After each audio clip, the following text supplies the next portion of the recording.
A blessed good morning, honorable members, and those under the sound of my voice. Psalms 136 says, "Oh, give thanks unto the Lord, for he is good, and his mercy endureth forever." Today in our Moments of Impact devotional segment, I would like to speak on the topic, Guard Your Integrity, Part 2. One of the harsh realities of leadership is that leaders are always under a microscope. Leaders are held at a higher standard and must always be cognizant that everything you do and say is recorded by all and sundry. Sadly, people are always looking for a fault or a loophole in your leadership so they can discredit or assassinate your character. However, if the truth be told, there is a leadership vacuum in the world. This is why, if there's ever time as leaders, we need to guard our integrity. I want to submit to you today 3 ways to guard your integrity. Number 1, first of all, be who you claim to be. Avoid duplicitous living and let your walk match your talk. Proverbs chapter 11 verse 3 says, "The integrity of the upright guides them, but the unfaithful are destroyed by their duplicity." Secondly, do what you say you will do. Proverbs chapter 6 verse 2 says, "Thou art ensnared by the words of your mouth, and thou art taken with the words of your mouth." This scripture pretty much tells us we are bound by what we say, so we must be people of our word. This is election time, so a lot of promises are being made. And as a matter of fact, many of them cannot and will not be fulfilled. So I suggest to all of you today the words of legendary Notre Dame football coach Lou Holtz, which said, "Don't ever promise more than you can deliver, but always deliver more than you can promise." Thirdly, as I conclude, be honest in all of your dealings. Leaders must be truthful and sincere in all of what they do. Proverbs chapter 12, verse 22 says, "The Lord detests lying lips, but he delights in those who tell the truth." In conclusion, I want to encourage every leader under the sound of my voice to guard your integrity like you're guarding your life. Don't play with your integrity. The stakes are too high for compromised integrity. I leave you today with this famous quote from Dwight D. Eisenhower, the 34th President of the United States of America. And it reads, "The supreme quality for leadership is unquestionably integrity. Without it, no real success is possible, no matter whether it's a section gang, a football field, in an army, or in an office." Selah. Think and act on these things. Let us pray. Our gracious and eternal Father, we exalt your name today, for you are great and you are greatly to be praised. We pause today to acknowledge you for your goodness. We pause to acknowledge you for your mercies. This day, we ask, Almighty God, that you would place your eyes upon us. This nation needs guidance. We need deliverance. We need your hand to be upon us. You admonished us in your word to boldly come before the throne of grace, to find help in the time of need. And today, as a people, we've come to declare we need you in our nation. We need you in our parliament. We need you in our community. We need you in our schools. We need you in every sphere of our society. Heavenly Father, have mercy on us. We now cover our political leaders, oh God. We pray that you would protect them from the violence of the enemy. Surround them and their families with angelic assistance throughout this election season. We pray that no harm will come nigh their dwelling. Today, we erect a spiritual firewall around each of them, and we declare that no weapon formed against our political leaders shall prosper. We pray for their health. We pray for their strength. We pray in the name of Jesus that you would keep them and continually make your face to shine upon them. Help them, Almighty God, to guard their integrity and to effectively carry out their assignments. Almighty God, endow them with wisdom from on high and undergird them with your strength. Bless the proceedings of this honorable house today, and may your perfect will be accomplished in our nation. Heavenly Father, continue to bless the Commonwealth of the Bahamas. These things we pray, and all of God's people say, amen. Let us pray the Lord's Prayer. Our Father, who art in heaven, hallowed be thy name. Thy kingdom come. Thy will be done on earth as it is in heaven. Give us this day our daily bread, and forgive us as we forgive those who trespass against us. And lead us not into temptation, but deliver us from evil. For thine is the kingdom, the power, and the glory, forever and ever. Amen. Take off like lightning.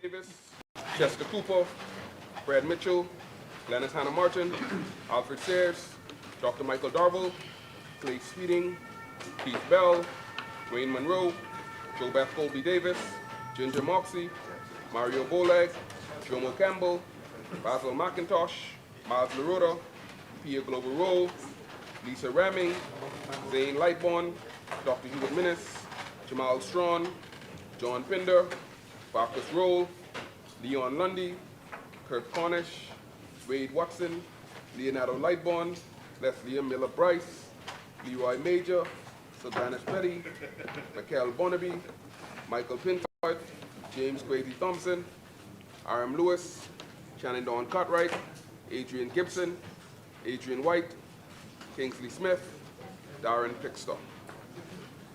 Member.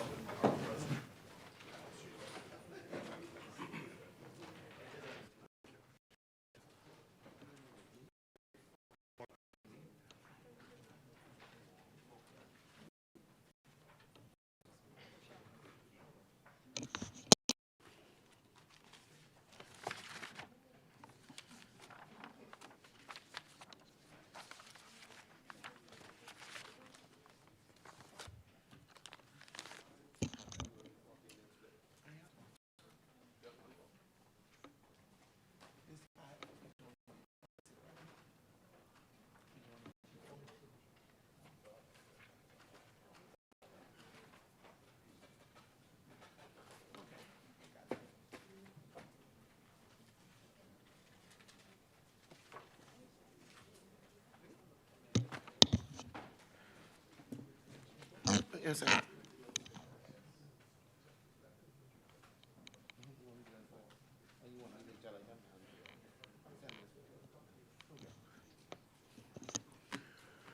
Good morning, honorable members.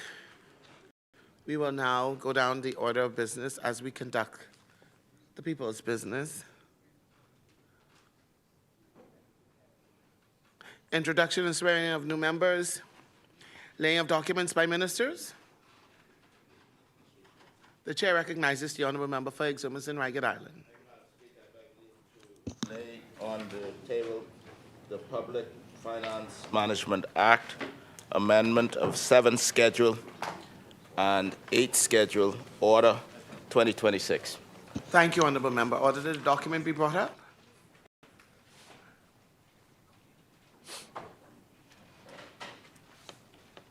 Thank you. Order the document to lie on the table. Further laying. The chair recognizes the honorable member for Freetown. Madam Speaker, I beg leave to lay on the table of the House in total 5 documents. The first is the miscellaneous written law rectification number 3 order 2026. Thank you, honorable member. Order that the document be brought up. Order the document to lie on the table. Further laying. The second is the miscellaneous written law rectification number 4 order 2026, sorry. Order the document brought up. Thank you. Order the document to lie on the table. Next, Madam Further laying. Speaker, the Industries Encouragement Approved Product Elliott Kelly Trading as Pan-African Caribbean Gateway Order 2026. Thank you, Honourable Member. Order that the document be brought up.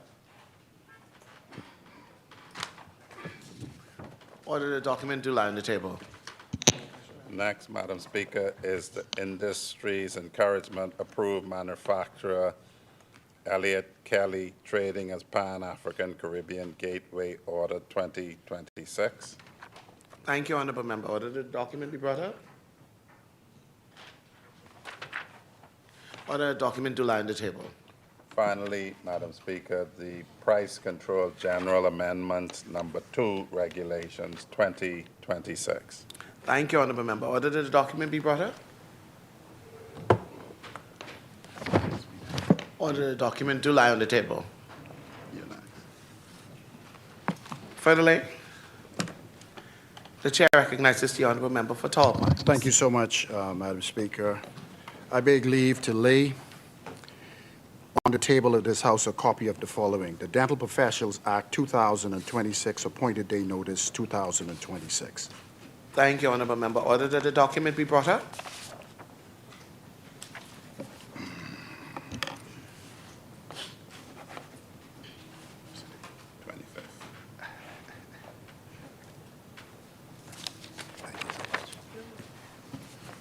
Thank you. Order the document to lie on the table. Further laying of documents? No further laying of documents. Thank you, Honourable Member. Statement and communication by ministers? No statement. Thank you, Honourable Member. Communications by the clerk?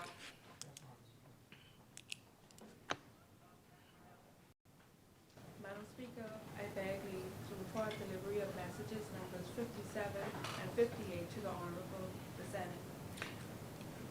Thank you. Messages from the Governor General? Messages from the Senate?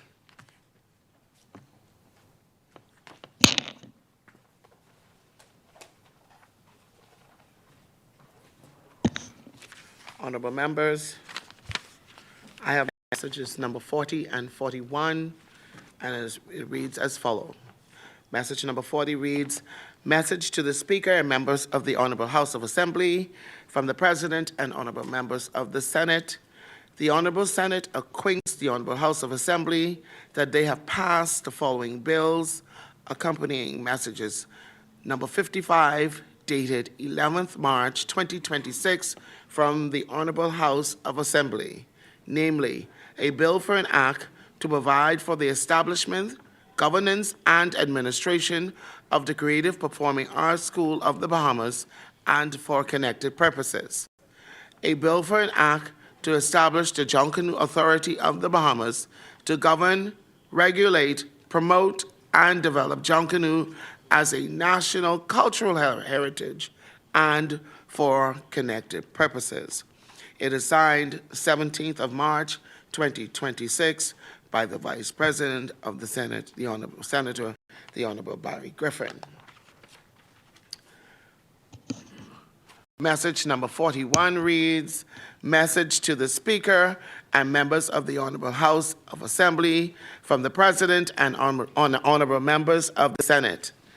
The Honorable Senate acquaints the Honorable House of Assembly that they have passed the following bills, accompanying message number 57, dated 18th March 2026, and message number 58, dated 23rd of March 2026, from the Honorable House of Assembly, namely, a bill for an act to amend the Automatic Exchange of Financial Account Information Act, a bill for an act to establish and regulate the decentralized autonomous organizations and for connected purposes, a bill for an act to facilitate the creation, use, and management of trucks in the Bahamas and for purposes connected therewith, a bill for an act to modernize, amend, and consolidate the law relating to the education system in the Bahamas, a bill for an act to establish the Early Childhood Care Commission and its governing board to provide for the regulation, management, and operational framework of daycare centers and preschools, and to repeal the Early Childhood Care Act and for connected purposes. A bill for an act to establish the National Youth Commission for the purpose of promoting youth development, empowerment, and engagement, and for connected purposes. It is signed 24th of March, 2026, and it is signed by the Honorable Lachelle Adderley, President of the Honorable Senate. I do now lay these documents on the table.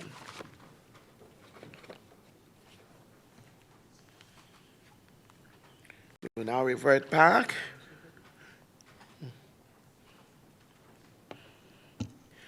Motions for leave of absence, leave to resign seat, and writs, presentations of petitions, presentations of reports of committees, first reading of bills. The chair recognizes the honorable member for Elizabeth. Thank you, Madam Speaker. Madam Speaker, I beg leave to introduce and have read for the first time a copy of the following: a bill for an act to amend the Port Authorities Act. Thank you, honorable member. Is there a seconder? Seconded. Order that the document be brought up. What's the date? 25th.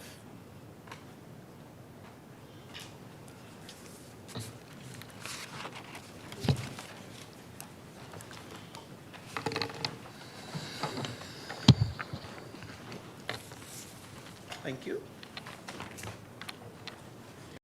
It has been moved and seconded that the following bill be read for the first time. A bill for an act to amend the Port Authorities Act. As many are in favor, will remain seated. Those opposed will stand. The motion is carried. Ordered that the bill be read for the first time and tabled. Thank you. For the first readings? Thank you, honorable member. Second reading, Committee of Bills? No. Committee of the Whole House? Third reading and passing of bills? No third readings. Thank you, honorable member.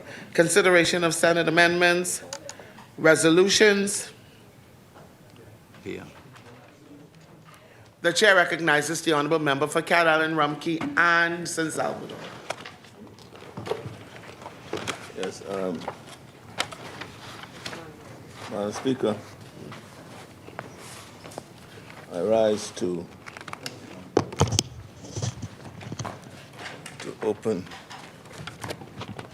seek the approval of Parliament in respect to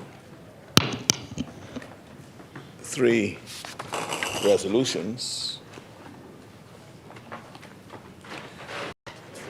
2 relating to the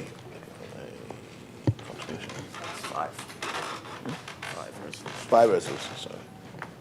That's my, let's see, it's over here. One moment, Madam Speaker.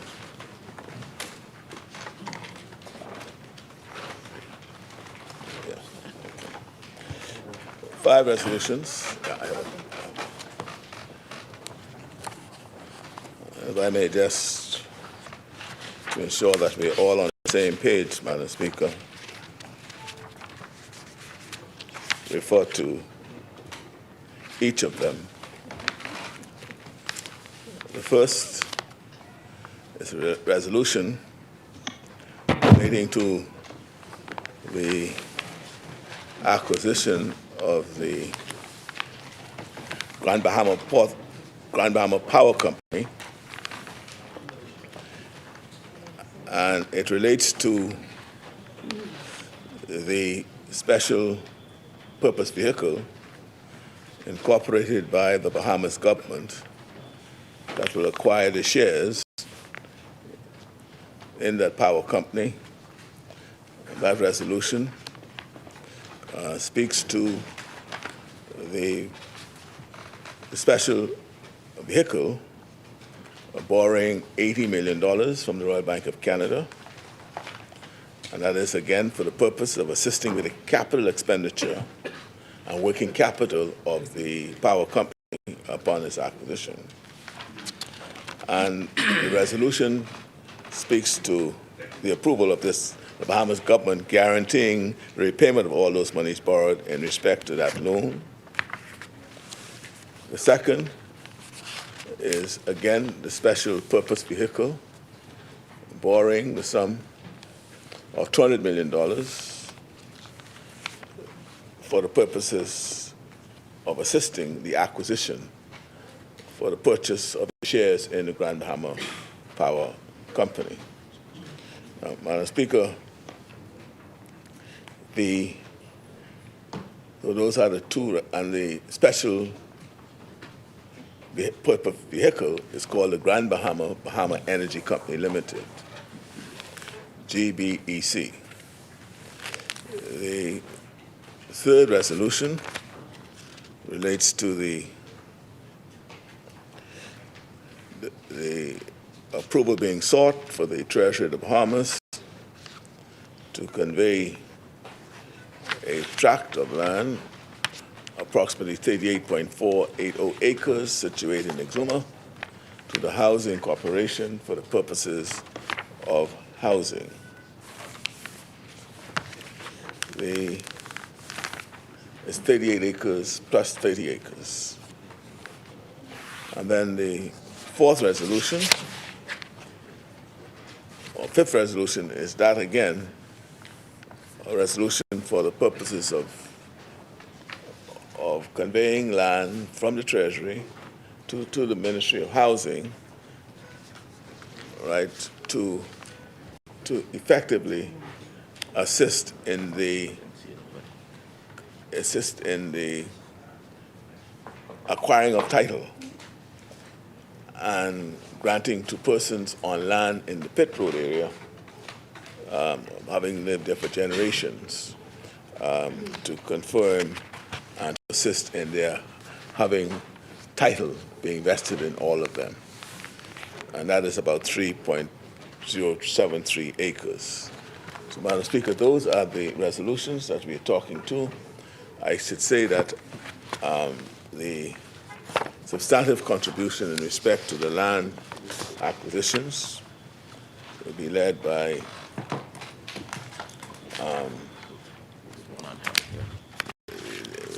there's one dealing with the hospital. I omitted one of the resolutions, Madam Speaker. I'm just trying to find that one. Yeah, the hospital, yeah.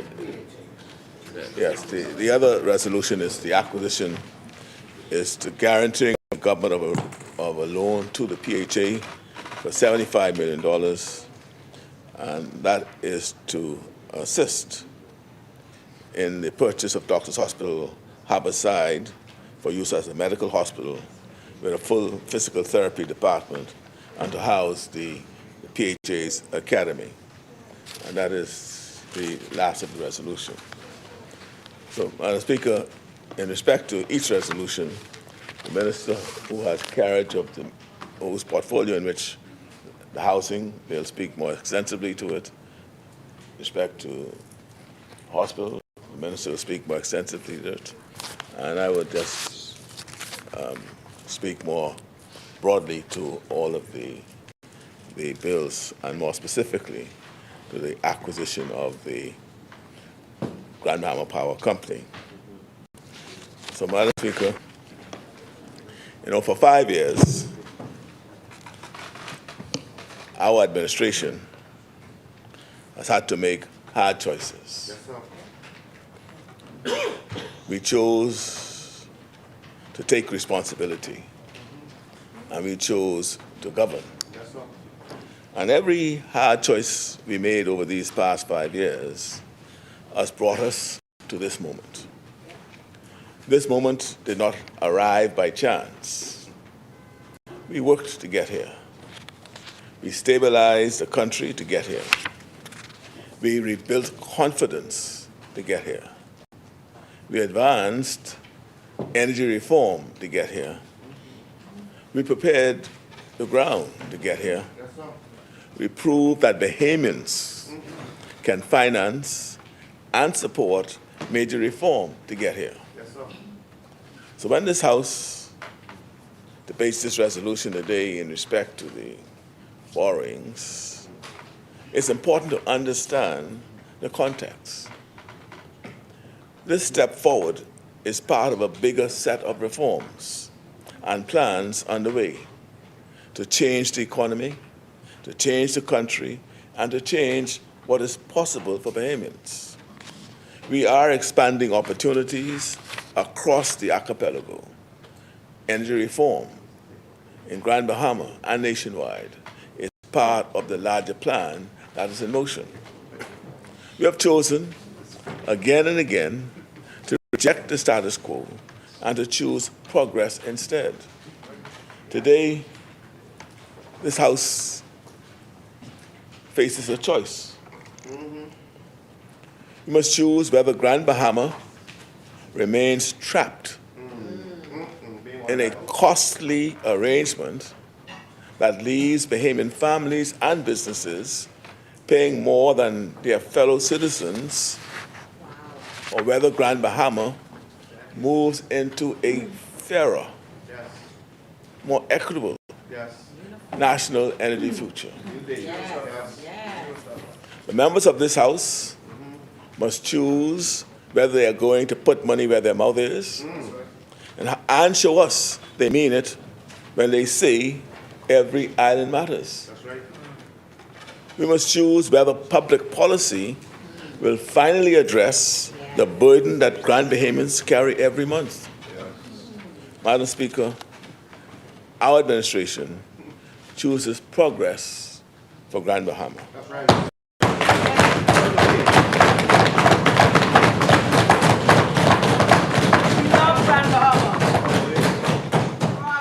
Just look at the facts, Madam Speaker. Every month, Grand Bahama residents and businesses open their power bills and feel the weight of a system that has left them paying more than people in the rest of the country. That's a fact. The figures are plain. For a residential customer using between 351 and 800 kilowatt hours, BPL charges a base rate of 11.95 cents. 11.95 cents per kilowatt hour. This is what BPL customers are paying for 351 to 800 kilowatt hours. In Grand Bahama, the comparable base rate is 22.87 cents per kilowatt hour, almost double.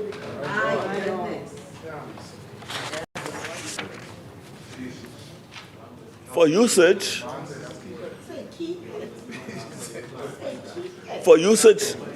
Madam Speaker,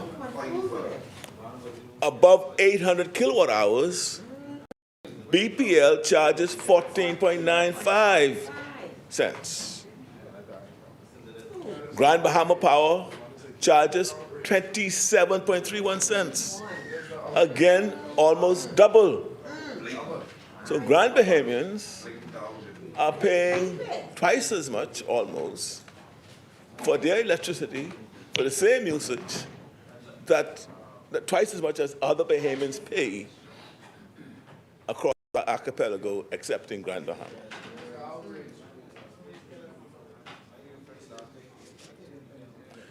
Madam Speaker, the gap shows up in fees as well. Reconnection costs more. Meter testing costs more. Temporary disconnection costs more.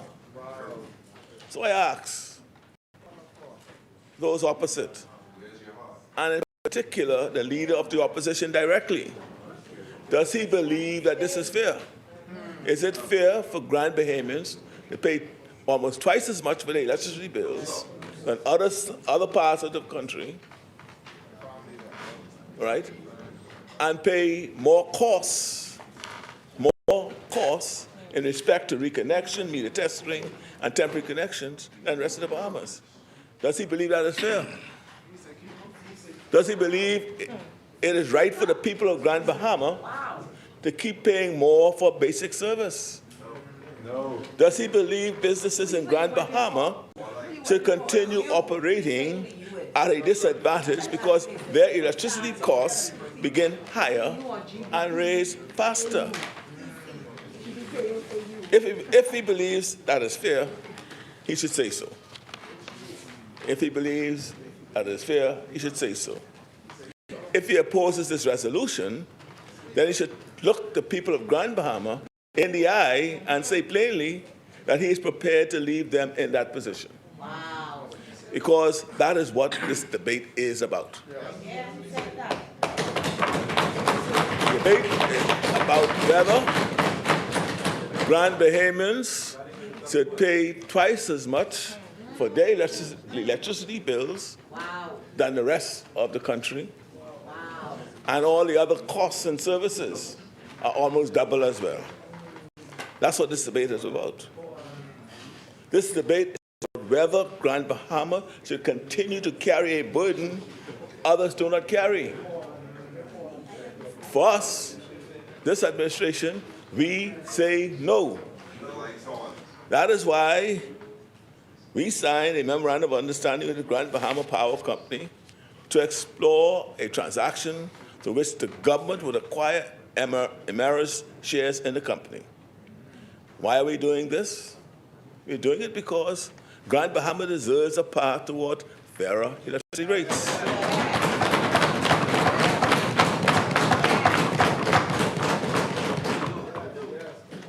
Because one country should have one coherent energy direction. Because energy policy must serve the people. Because national development makes no sense while one major island remains boxed into a separate and more expensive structure. Because energy is the foundation of growth. Jobs sit on energy. Housing sits on energy. Investment sits on energy. Tourism sits on energy. Manufacturing sits on energy. Small businesses sit on energy. And when the cost of energy is too high, the cost of growth becomes too high, and growth becomes restricted. So yes, this is about ownership, but deeper than that, it is about fairness. It is about competitiveness. It is about giving Grand Bahama a real chance.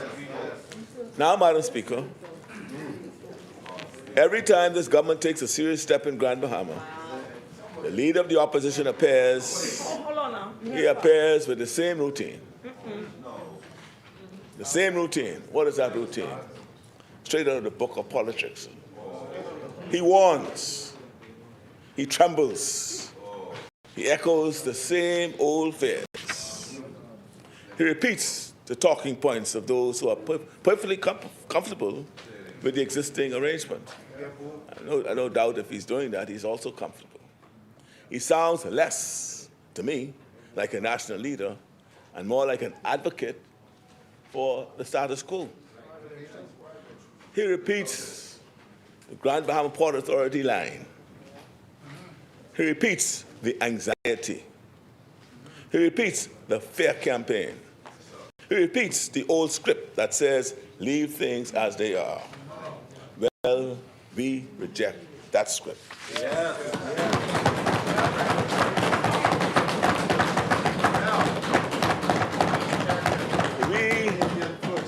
We reject the idea, Madam Speaker, we reject the idea that Grand Bahama must forever remain the expensive exception. We reject the idea that Bahamian leadership must always bow before old structures.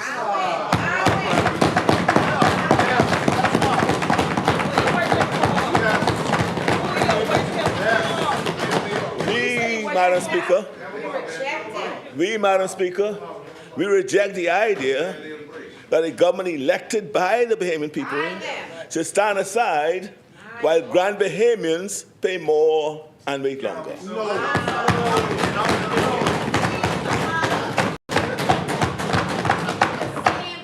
The choice before us is simple.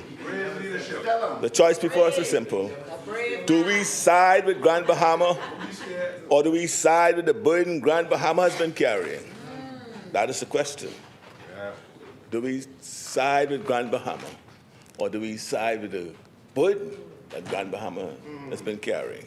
That is the question. Now, some ask whether government should take on this responsibility. I welcome that question because the record answers it. Our record answers it. The facts on the ground show what is possible. Across the country, Madam Speaker, BPL has been modernizing grid infrastructure, integrating solar and storage, improving resilience, reducing outages, and moving toward a more efficient and diversified system. That's right. The material before us shows clearly that Grand Bahama can benefit from that experience in resilience, reliability, fuel diversification, efficiency, affordability, and long-term planning. That matters, Madam Speaker, right, yes. Because Grand Bahama still relies heavily on diesel. Yes. That leaves consumers exposed to fuel volatility. Some generators are aging and less efficient. Wow. Integrating renewable energy requires stronger lines, substations, and control systems. These are real issues.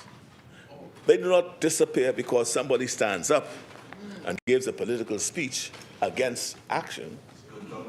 They require planning. They require competence. They require financing. They require leadership.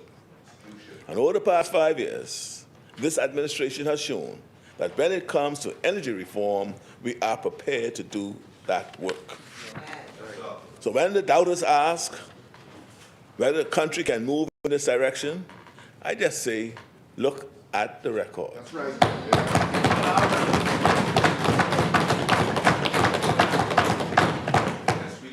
Look at the reforms already underway. Yes, we can. Look at the grid upgrades already underway.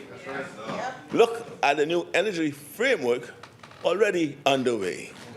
Look at the wider national shift already underway. That is why I say these past 5 years have been about making the right choices to get to this moment.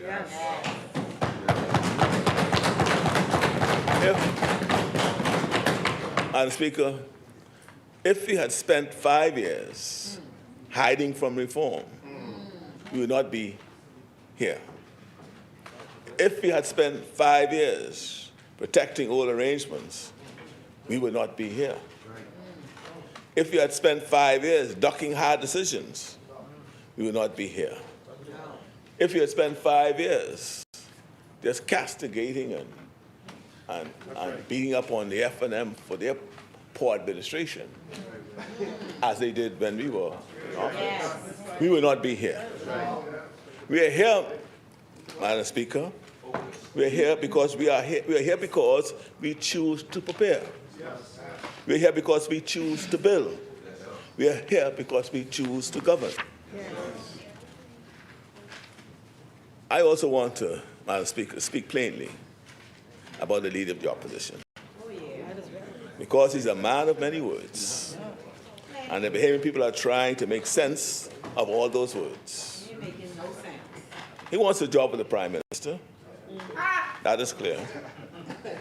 But wanting the title and carrying the burden are two different things.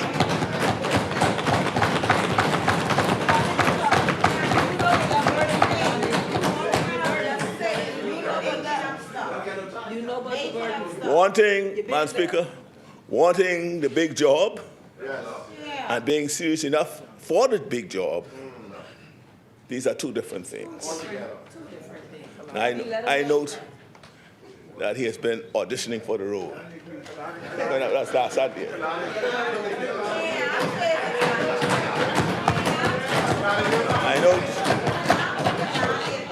I know he has been auditioning for the role. I know it seemed as though he went off script a bit. And then when he went off script, he told the country something revealing. He said he would abolish the post office savings bank. Abolish it. Just like that. One loose statement and the mask slipped off. You know what that means?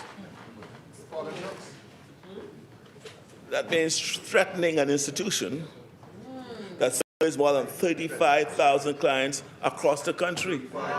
35,000 clients across the country. That would mean threatening 98 persons employed throughout the Family Islands and putting at risk a wider postal workforce of more than 256 staff across the Bahamas. That would mean, Madam Speaker, tearing away a public savings option that pays 5% interest when in January 2026, a banking figure cited in the briefing show an average deposit rate of 0.56%. You put your money in a commercial bank, you get nothing. You get nothing, but you know, they say the average deposit rate was 0.56%, right?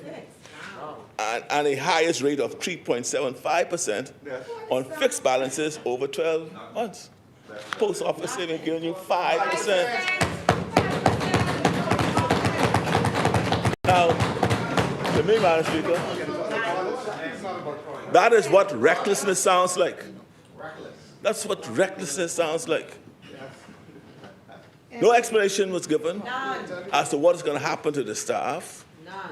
No explanation what's going to happen to the depositors. He never explained what guarantees would protect client funds. Never explained which bank would match a 5% return. Never explained how he would force, now this was very interesting. He never explained how he would force private banks do what they have already decided they do not want to do. They don't say, I won't do this. And now you're going to be able to force them to do it? No, that is not leadership, Madam Speaker. That is not serious policy. That's loose talk from a man who wants high office, but keeps showing the country he does not understand the weight of that office. Then he promises, made plenty promises. Plenty promises. You know, but Bahamians will judge for themselves whether this man has the kind of record that gives them confidence. They will see the divisions and hostilities in the F&M, and they have seen over the last few years. And they will decide whether he would lead a united team in governance. Madam Speaker, sometimes when people talk too much, what is it that he said? Blah, blah, blah, blah. You know, they aren't too good at listening. I think some people opposite may not understand the new VAT cut. We didn't just cut VAT on bread basket items, you know. We exempted VAT on all unprepared food, effective this April, coming right around the corner. That's what we did, Madam Speaker.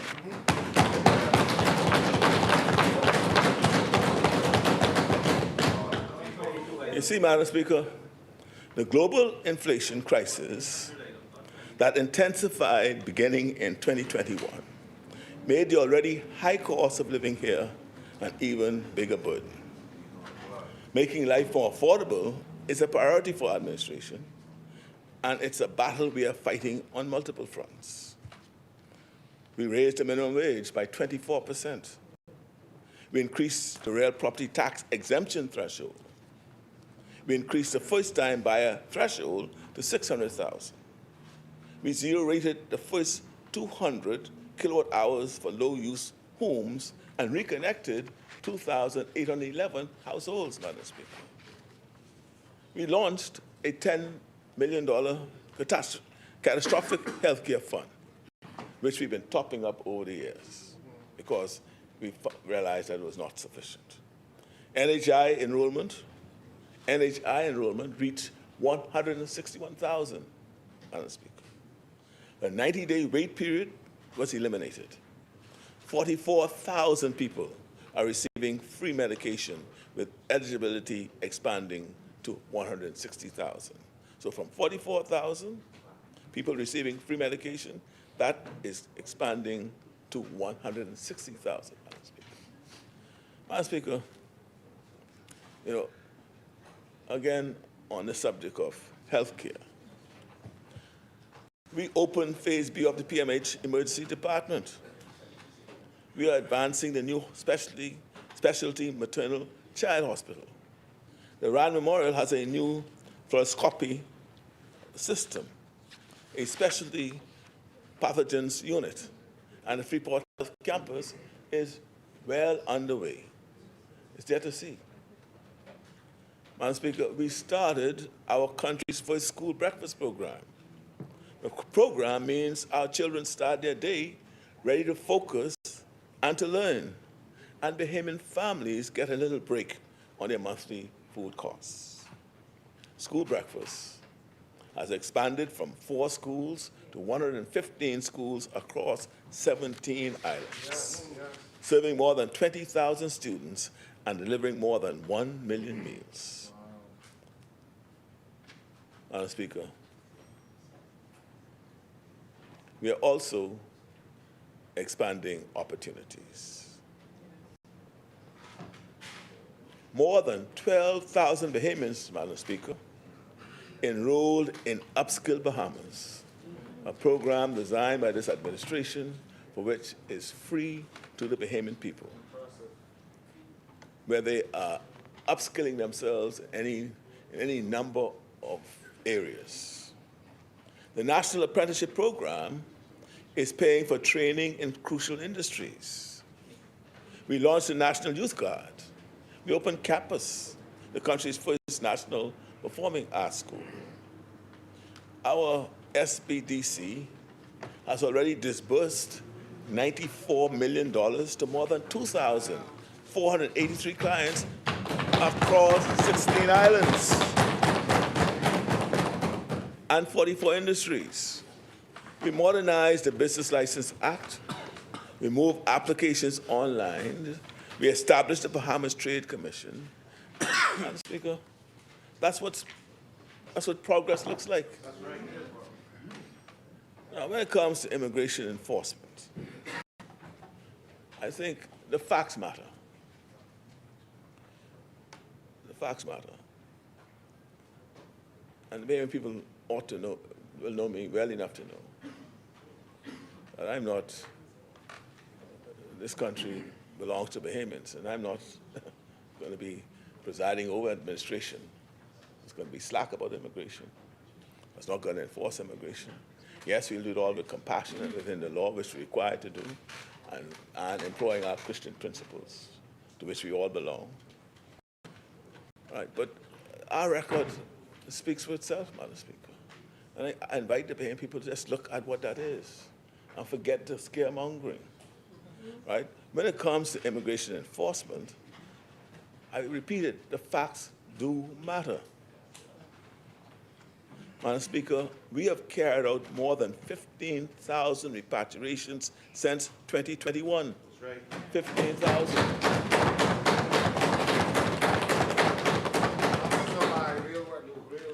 We hired more than 300 immigration officers. We are demolishing unregulated communities. We commissioned 4 new safe boats to assist in the protection of our borders to prevent irregular migratory entrances. We expanded our coastal radars around the country. We passed the smuggling of migrants bill with stronger penalties. That's real progress, Madam Speaker.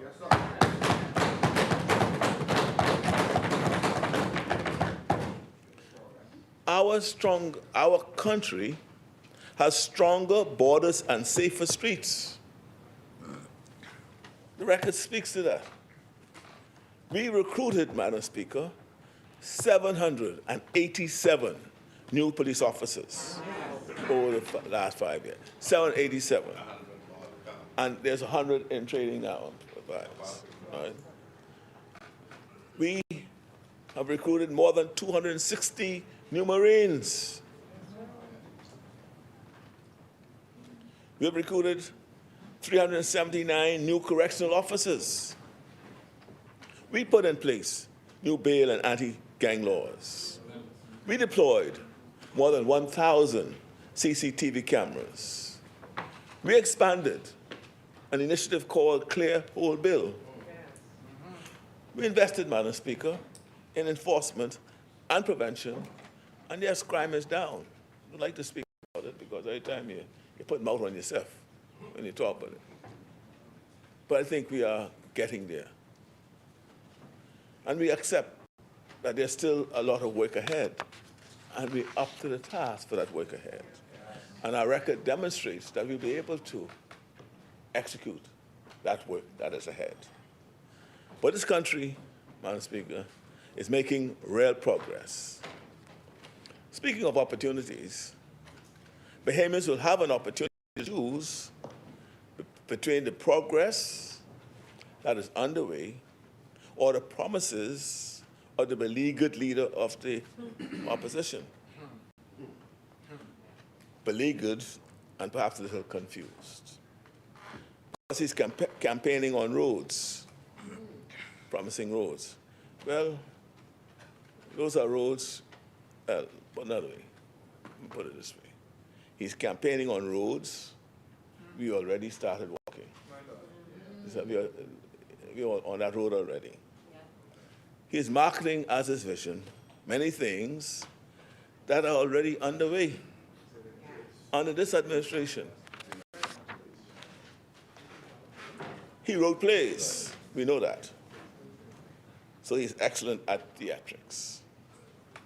He is good at noise and outrage, good at politics. Now, Madam Speaker, let me come to this passport issue. Because on this too, as always, the truth is what matters. The truth is what matters. The member of Marco City wants to wave papers around in here and shout as if he has made some great discovery. Remember last week, he laid all these papers flying, right? He points to investigations of wrongdoing like he has some smoking gun. The investigations and the prosecutions show something different than what he thinks. What they show serious enforcement, a serious crackdown on a serious problem. So that's what he's doing, showing that there's serious enforcement. There's a serious crackdown on a serious problem. The FNM's conduct on this issue, Madam Speaker, has been very reckless and misleading. There's a cabinet conclusion, It's cabinet conclusion C.O.1121. Their cabinet. Their decision. Their fingerprints. In 2019. Who's in that cabinet? while they sat around that cabinet table, they reduced, listen to this now, let the facts speak to this. They reduced the renewal requirements to a completed application form. The existing passport, a photograph, and an NIB smart card. That's what they did. Right? They reduced requirements to get your passport renewed. That decision removed the fuller, that decision removed the fuller re-verification discipline the system was designed to carry out.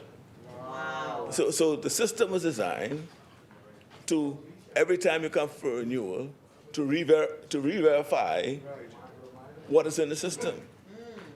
So the laxing of that rule weakened research into supporting records. It reduced the passport office's ability to verify identity, test citizenship claims, and apply the scrutiny required to protect the integrity of the passport system. So I say to them directly, you sat there, you pentad, you crazy, well, ministers there too, but should I include you in this, Brother Minister? You all sat in the cabinet. Yeah, hand, feel, and sounds too, yeah. You sat in the cabinet. They're the ones who are making the noise. Yeah. They all sat in the cabinet, hand, feel, and sounds, right? You heard it, you saw it, and they said nothing. They didn't sit there and say, look, man, we can't just lax this, right? And you made the system weaker. You sat there while the system was being weaker. And now they come around in this house and outside, beating desks and trying to act shocked by the consequences of their own action. What that is a direct result of the consequences of their own decision. And so spare us, man. That's right. Now, at a time when document fraud and identity fraud were rising across the world, they weakened our system. At a time when countries everywhere were moving toward tighter checks, they loosened ours. At a time when the value of the Bahamian passport had to be protected, they reduced the safeguards. And now they want to behave as though they are the defenders of the passport. No way, Madam Speaker.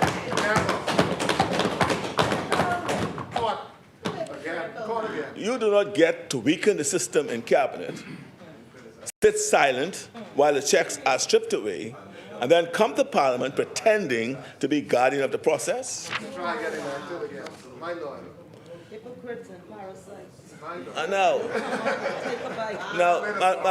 Madam Speaker, the reason he's one who bring it right. The reason these cases and the reason why he's able to waive what he waived are coming to light is because this government, we repaired what they damaged. Wow. We restored full verification procedures. Yeah. We restored full use of the IPEX passport management system. Yeah.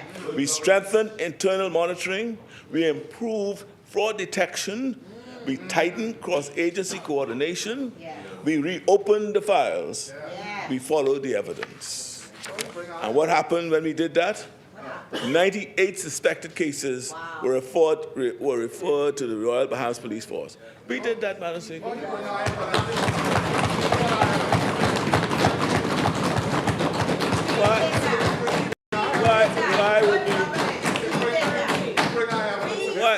Why would we refer those cases to the Royal Bahamas Police Force? Recognizes the honourable member for Marco City. Thank you very much, Madam Speaker. Madam Speaker, I was quite busy trying to prepare to present, and so I was going to let the member for Cat Island, Rumkey and San Salvador, again go through his entire presentation because I'd have an opportunity to rebut a number of the points he made. But he continues to go down this road again, seeking to blame the former administration for what has occurred on his watch. So I don't want him to continue to mislead the public. I would remind the public, by way of you, Madam Speaker, that the member for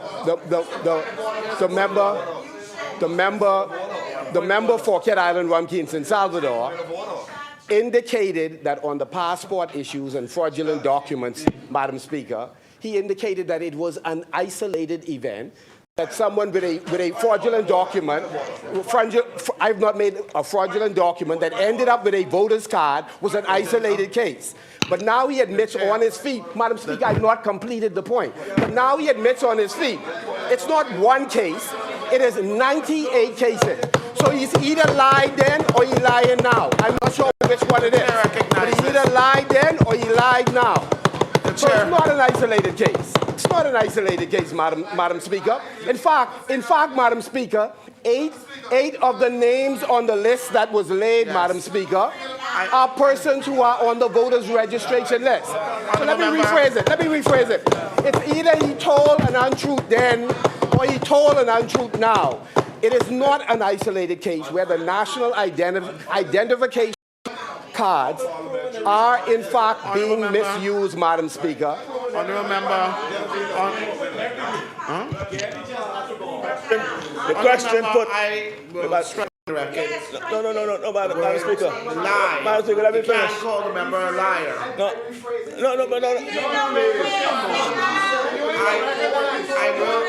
I am stricken that record. The chair recognizes the honourable member of Kent Island, Rumkey, and San Salvador. Members, today. Don't try to overtalk the Speaker. You have to hear me. They keep saying you're unhinged. I got sometimes start believing that, because let me just say this, right? You first of all, what you're saying is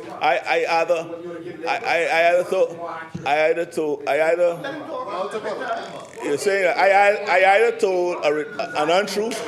I never said it's an isolated case. Never. When did I say it? Never. Isolated, Madam. Never. That's what you said. Never. Where is it? Well, these are the papers you laid. I asked them to bring it. I was going to lay it to what you laid as me saying was an isolated case. These are your documents, right? These are your documents. You laid them. You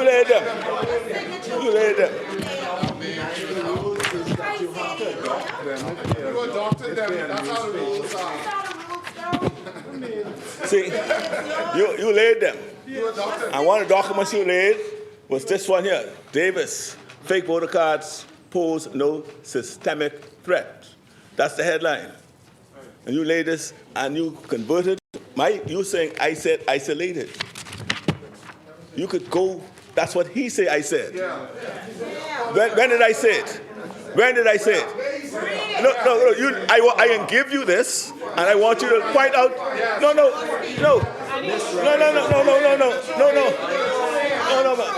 Madam Speaker. Members. I invite him to withdraw any comments that I said is anything.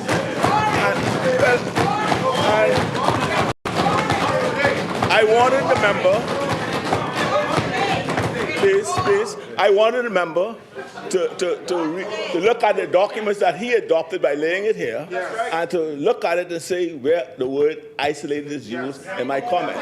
And if he doesn't want to see it, if he doesn't want to do that, my point is I never said it. And you laid a document. Yeah, no, that's right. I gave it back to you. Let me read it for you then. Since you don't read it, I give it to you right there. I will give it to you now. Here. No. My point is I never said it. And here's what I said. Prime Minister Davis said, fraud cases involving Bahamian passports and voter cards do not pose a systemic threat, despite a string of recent arraignments tied to forged official documents. That's what I said, systemic threat. Never use the word isolated. Yeah, exactly. Right? and it goes on, right? And then I said again, in relation to that, I don't think it's a threat per se. However, any fraudulent, this is what I said now, however, any fraudulent document that purports to be an official document of the government has the potential of undermining the integrity of that system. We are troubled by the fact that our documents and other official instruments are being frauded in a way to mislead others. And I know that the police has taken note of this, and they are looking at how best to defend against it. That's what I said. I think that in this political season, as Bahamians get ready to vote, there are legitimate concerns that the government must be aware that the Bahamian people are concerned about because at the end of the day, the integrity of the vote and the integrity of our election are vitally important to who we are and the development of the Commonwealth of the Bahamas. Now, I gave it back to him, I read it, and he could tell me where I said isolated. Yes. Madam Speaker, I want to thank the member that I was in Salvador for making the point. The document we brought up. For making the point. Am I able to go ahead, Madam Speaker? Members still on their feet. Wow. Madam Speaker? Madam.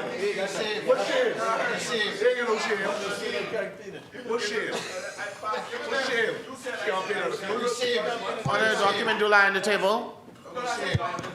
Yeah. Good. I already laid them. Oh, he already, okay. Madam Speaker. The chair recognizes the Honorable Madam Member for Speaker, Marcus. I stand on the point I made earlier. The Prime Minister sought to give the Bahamian people that this is not a systemic.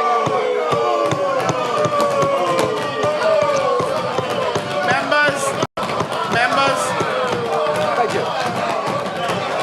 I can wait. I got time. Members, allow the member to make his point. Madam Speaker, the documents. I can wait. I got time. I could wait. I got plenty of time.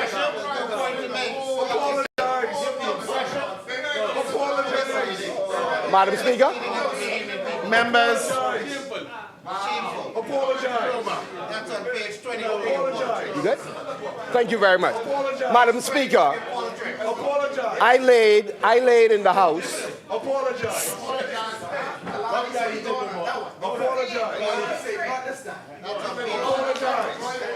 Madam Speaker, I laid in the House 74 names of active investigation on fraudulent documents, eight of whom, Madam Speaker, are on the register, Madam Speaker. That is systemic, Madam Speaker. 74 names listed, Madam Speaker, eight of whom are on the register. And the Prime Minister wished to represent to the Bahamian people that this is not a systemic problem, Madam Speaker. 10 cases, more than 10 cases are before the courts now, Madam Speaker. And so again, I maintain the view that the Prime Minister is seeking to give the impression this is an isolated event, and it is not. It is systemic, Madam Speaker.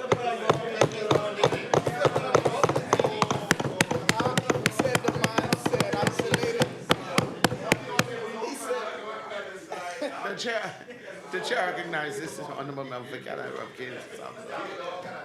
He started off by saying that I said isolated. I said isolated. I charged him. I demonstrated. Now he's.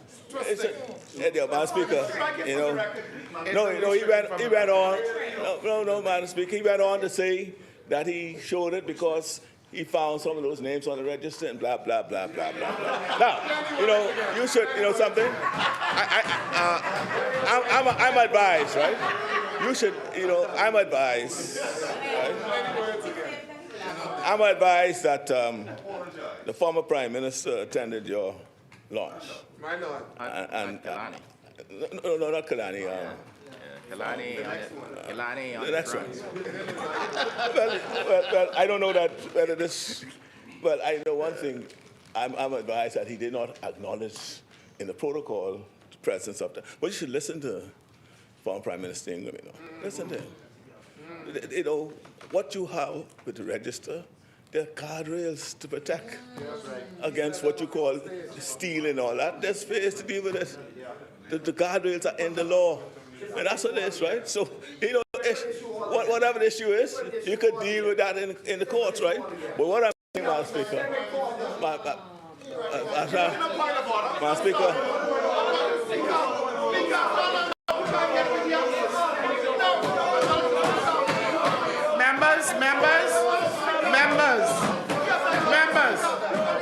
Members. Order. Members. There will be one member on his feet.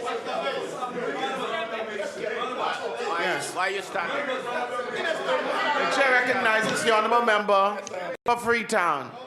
Members, calm down. Please calm down. Madam, Calm all the way down. Madam Speaker. The Madam chair Speaker, recognizes the honorable member for Freetown. the leader of the opposition thinks that he has gotten a list. I would ask him to perhaps talk to the person whose hand we see and whose desk it on taking the photo, and because that is why I asked him to actually table them. And what he's suggesting, Madam Speaker, is that they know the names of these people who are suspect, and their agents are going to sit down in the polling place and watch these people vote without any objection. And if he is suggesting that they are that inept, which it would be, they would not be playing a proper part in the process. The Parliamentary Commissioner continues to admonish all participants that they have an active part to play in the process. Any person registering with any suspect documents have been flagged in the system. Yes. Plain and simple. Point of order, Madam Speaker. Thank you, honorable member. The Point- chair point of order, recognizes Madam the honorable member for East Grand Bahama. Madam Speaker, the member for Freetown is attempting to deflect. What the member for Marco City and those of us on this side are pointing out is that the government is not being serious and they are not taking this problem serious enough. The public wants the government to act seriously with respect to a very serious problem. You are making it light. It is not a light issue. So you must take it with the degree of seriousness that it deserves. Honorable members. You must take it with the degree of seriousness that it deserves. The chair recognizes the honorable member for Fort Charlotte.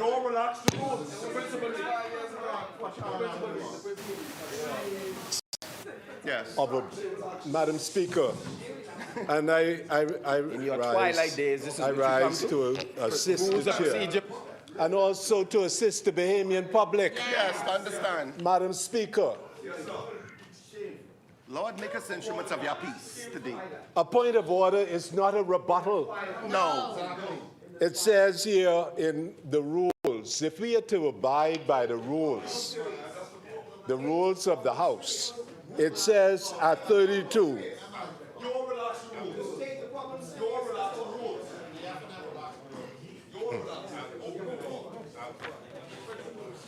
Madam Speaker, the rules require that you state what provision of the rules has been breached, and you sit down. And then the Speaker determines whether that's a point of order. You cannot be jumping up Like this is a fish market. responding and rebutting. That's not a point of order. No. And he rebut himself. And the world is watching us. Please. You know, honorable members, you know, it's really ironic. In this place, we are legislators, right? And we breathe things and we drop it here. on the floor. But you're saying that the people are watching. The passport office will make a complaint, the police will investigate, and the courts will make a decision. That doesn't happen on this floor. So the government can't come in here and say, we can talk about corruption, but the decision will be made by the courts as to what will happen due to the investigation by the police department. So don't make the public or the people feel like the government has a hand in this, because it's not that way. We know better. We know better. We know better. We are legislators, and we're going to move on from this. And the chair now recognizes the honorable member for Cat Island, Rumkey, and San Salvador.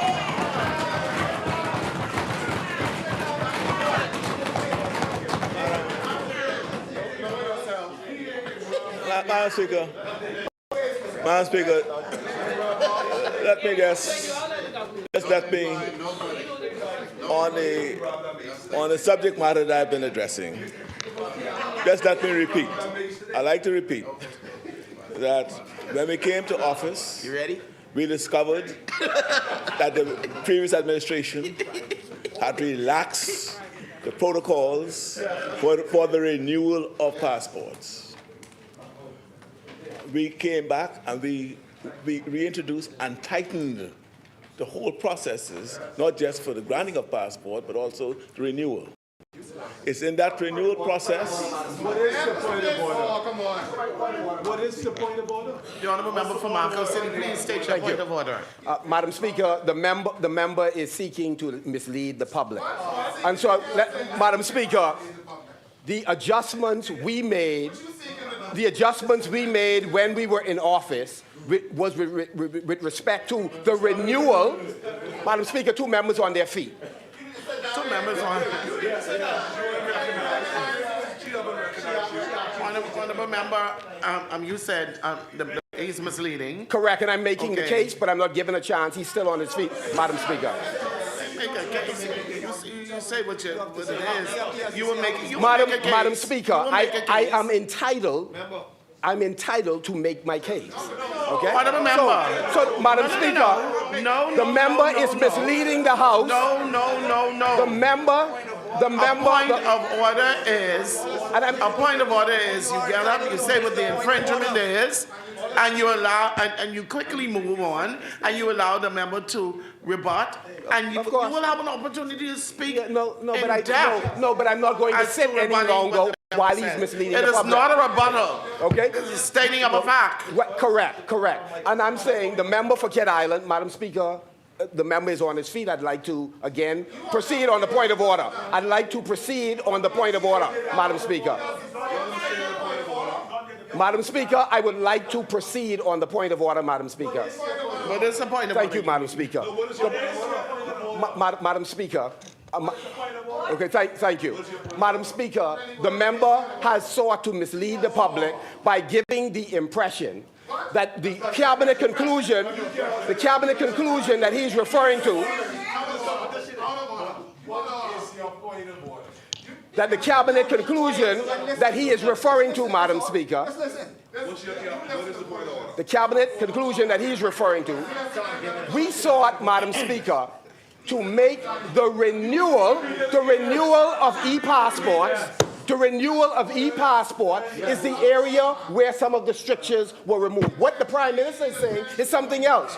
All new passports are subjected under the Free National Movement, as they said it is under them, to the same rigors when they apply for passport. So what he should point out is that under the e-passport renewal was the area we did not feel that all of the documents you submit in the beginning ought to be resubmitted, Madam Speaker, and that is what the member for Cat Island refuses to say to the public. The rigors, we did not remove the rigors of applying for passport. It is untrue. It is untrue, Madam Speaker. The chair recognizes the honourable member for Cat Island. Yeah, thank you. At least the member is saying, right, he just admitted that they they relaxed the rules. Right? For renewals, I said renewals. I never said anything for renewals. I never said, but I always use the word renewals. See, I'm not like you, you know. I'm not like you. I said renewals. I did say renewals. No, I said renewals. Listen, man. Listen, please. Please don't get caught up in your own, you know. I listen to what I say. No, you're not listening. Because if you listen, I said renewals. Well, if you listen, you heard I never said isolated. Now, Madam Speaker, as I said, let me just take his words. When we came into the office, he indicated that for renewals in the e-passport, they relaxed the rules. That's what he said. There was no need for them to come back. That's what he said. That's what he said, right? What we say is that we see that. Our view is that was weakening the system. And investigations has proven that. That's why we are able to uncover, that's why we were unable to cover the 78 bills and send them to the police for investigation. And now what I'm saying, Madam Speaker. The honourable member for Marco City.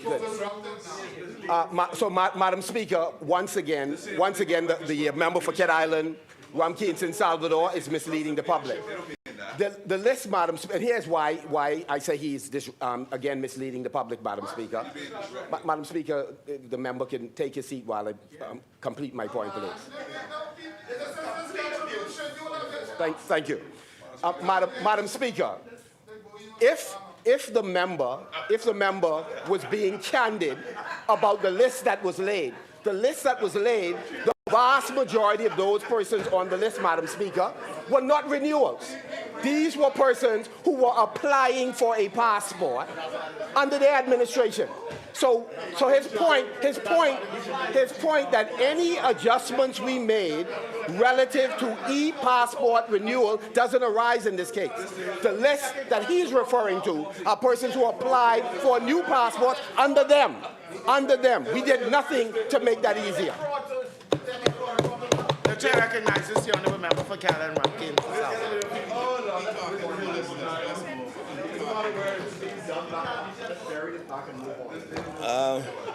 So, Madam Speaker, we are speaking about this issue of taking, if we want serious, to not be 27 people before the courts. Right. If we were not serious. 27. Right? We will not have 27 persons before the court, right? Right? We have already secured 2 convictions. Right? We have already secured 2 convictions. Right? And others on the way. Internally and externally, persons have been charged. And if you want to see, that's what seriousness looks like. Yes. And that is what enforcement looks like. Yes. How many they charge? Right. You're celebrating it, man. And you could also ask those persons who have been jailed what they think about how serious we are. Ask them. Anyone who thinks they can defraud the Bahamian passport, forge official documents, or game this country's system should think again. Think again. A Bahamian or foreigner, there's no space. There's a space in prison for all of them. I know Fox Hill ain't no place to be in the summer. And we will continue our investigations, and they will be arrested, charged, convicted, and sent to prison. So when the leader of the opposition waves his papers in this House, let the country know. Let the country understand what he's really waving. This is as a result of the work of the Progressive Party's government, where they're enforcing our laws.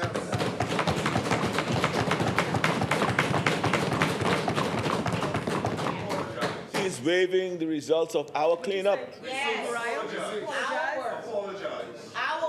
He is waving the evidence produced by a tighter system that we restored. That's right. You know, I watch him. You know, he wants theater. Sending you WhatsApp. Your advice is check. He wants theater. They're telling you to calm down. He wants theater. You're looking bad on TV. We want to identify these persons, these perpetrators perpetrators, and we want convictions. He wants noise, as you can see. He wants noise, as you can see. We want enforcement. He's hoping to get headlines. We want prosecutions. That is the difference between us, Madam Speaker. I suspect this will be the same pattern that will run through this energy debate. On passports, they weakened, we fixed. On Grand Bahama Power, they defend the burden. And we are acting to change it. On the cost of living, they promise what we are already delivering. On housing, on health, on youth, on immigration, on small business, on security, they're trying to catch up to work that's already underway. All this work underway. Yeah.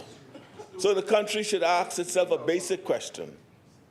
Who is actually governing here? Who is doing the work?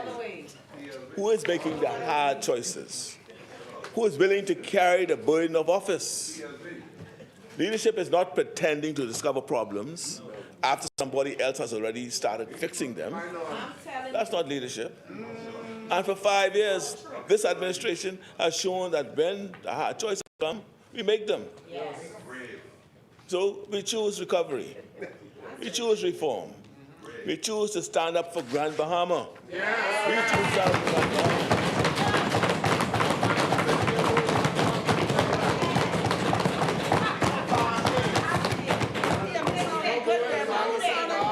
We choose to take on structures others were too timid to touch. And today we choose again. And today we choose again. We choose Grand Bahama over the status quo. We didn't come to office to talk about problems. We came to solve them. Bahamians are smart, Madam Speaker. They know who's good at speeches and who's good at action. They will ask the member for Marco City why he wants the people of Grand Bahama to keep paying more. Will he defend his threat to abolish the post office savings bank? Will he deny that he and his colleagues will he deny that he and his colleagues sat in cabinet while the passport system was weakened? Well, he admitted that already. Will he deny that this government restored the checks and safeguards and sent matters to the police? And I'm happy he was the one who waived it because he just demonstrated what we're doing. Madam Speaker, today I choose to stand with the people of Grand Bahama and with Bahamians across the country. Grand Bahama, your government has moved to acquire Grand Bahama Power Company. And what that means for you, practically, in your home and your business, is this. Your electricity will now be part of the same national system as the rest of the Bahamas.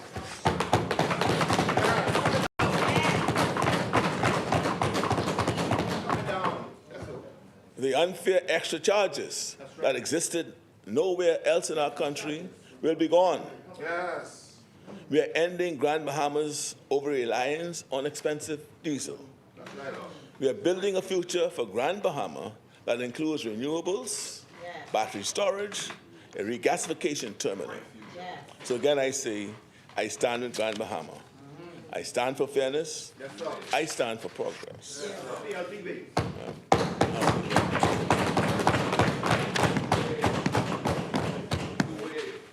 Madam Speaker, I don't have time to speak to the rest of the resolutions, but I commend to each of them to you in respect to the hospital loan to acquire the asset from Doctors Hospital. That is, again, a step of progress to provide the infrastructure and facility to be able to attend to the overburdened hospital that's now in existence. The resolution in respect to two properties is, again, housing is still a challenge in our country, and they are for the purposes of relieving that burden and ensuring that affordable housing is made available to our people. And I say that, Madam Speaker, as I commend these resolutions, which represent progress in energy, it represents progress in housing, it represents progress in health reform, I commend them to the House.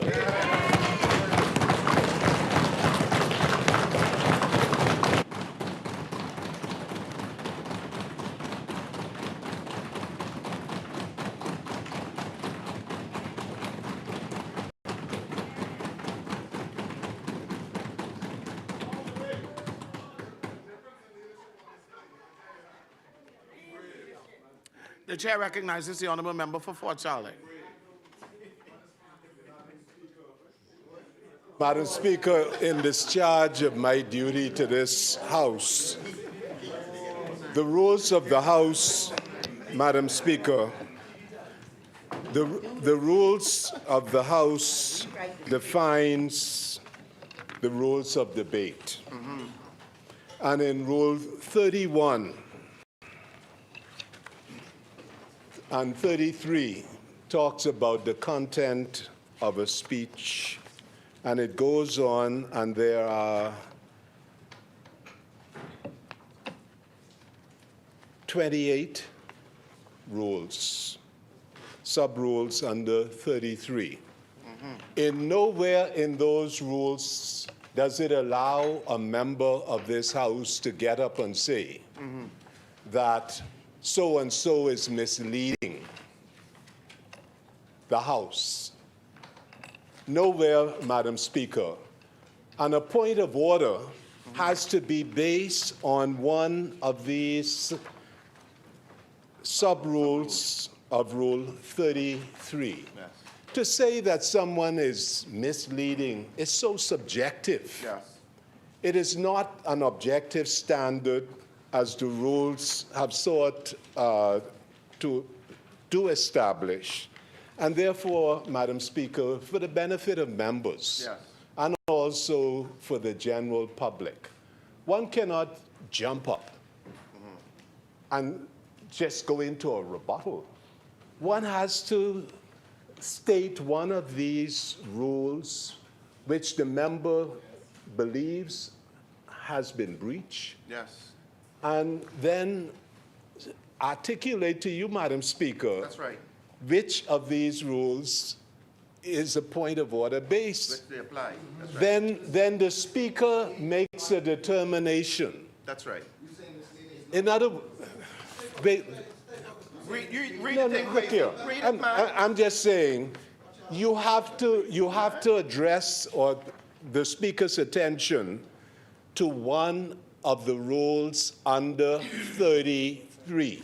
Now, all of us have the rules. Look at the rule. You have to say under 33, sub-rule 14, a member may refer in a debate to a ministerial statement made in either House so long as the reference is relevant to the debate.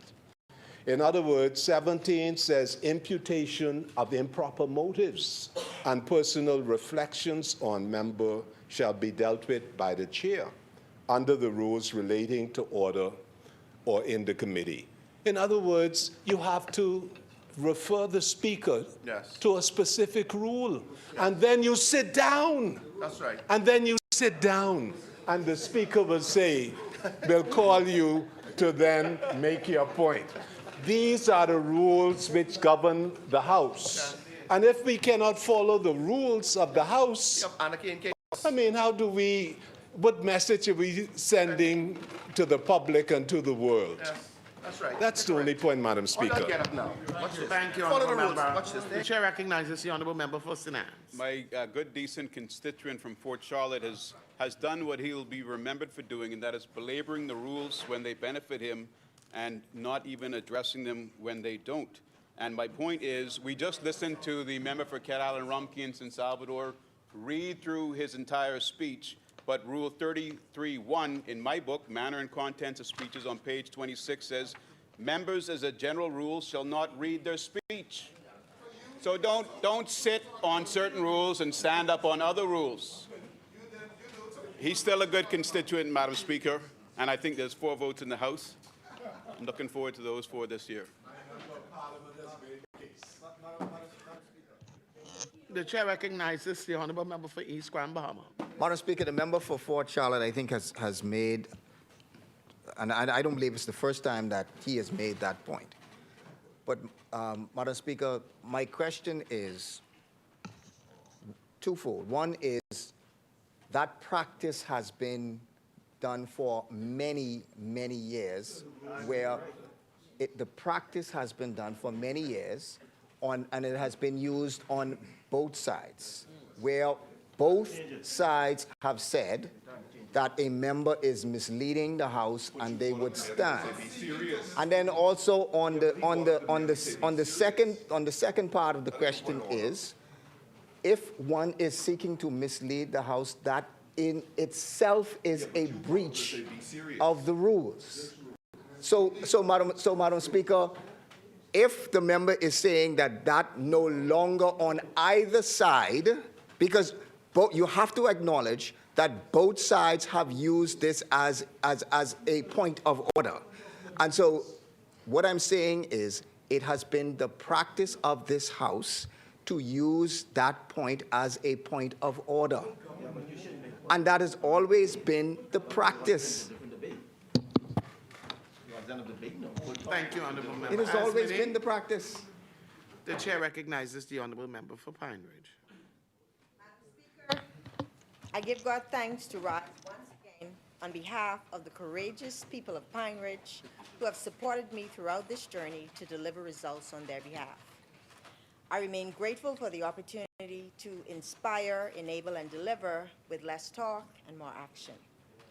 I rise to second 5 resolutions that will chart the way forward for community development and advancement in the areas of healthcare, housing, and energy reform. From the onset, Madam Speaker, Pine Ridge wholeheartedly supports these resolutions because these resolutions are for the people. As you have heard from the member for Cat Island, Rumpke, and San Salvador, we have heard the concerns of the Bahamian people in the area of healthcare, and we know there is much to be done. The member for Tall Pines will outline later the practical use and impact of the new facility for which the proceeds of one of these loans will be designated. This resolution is a step forward. The health of a nation is indeed the wealth of a nation. I therefore commend this important resolution because this is progress. The Pitt Road resolution seeks to regularize long-standing legacy issues for homeowners and their families. This is not just home ownership. This is empowerment. This is progress. Meanwhile, the Exuma resolution makes 68.4 acres of land available for development of a subdivision for the construction of homes. The member for Carmichael has been championing these efforts, and the member for Exuma has long lamented the need for quality and affordable homes. They have advanced this resolution to do something about it. Now, with more than $1.5 billion of investments in the pipeline in Exuma, this makes way for orderly development. This is empowerment. This is dignity. This is progress.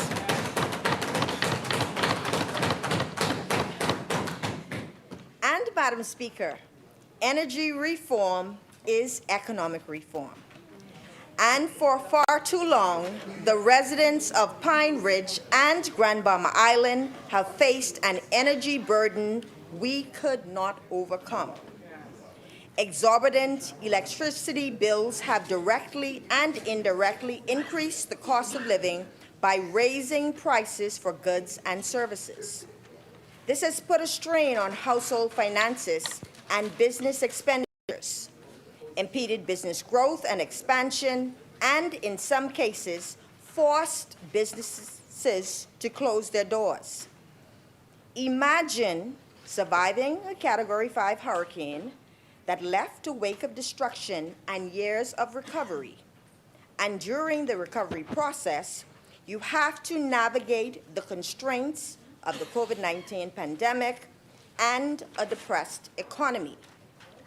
Imagine your shock when you see your power bill inflated by a storm recovery and stabilization surcharge, only to learn that Grand Bahama Power also applied to increase electricity rates that same year.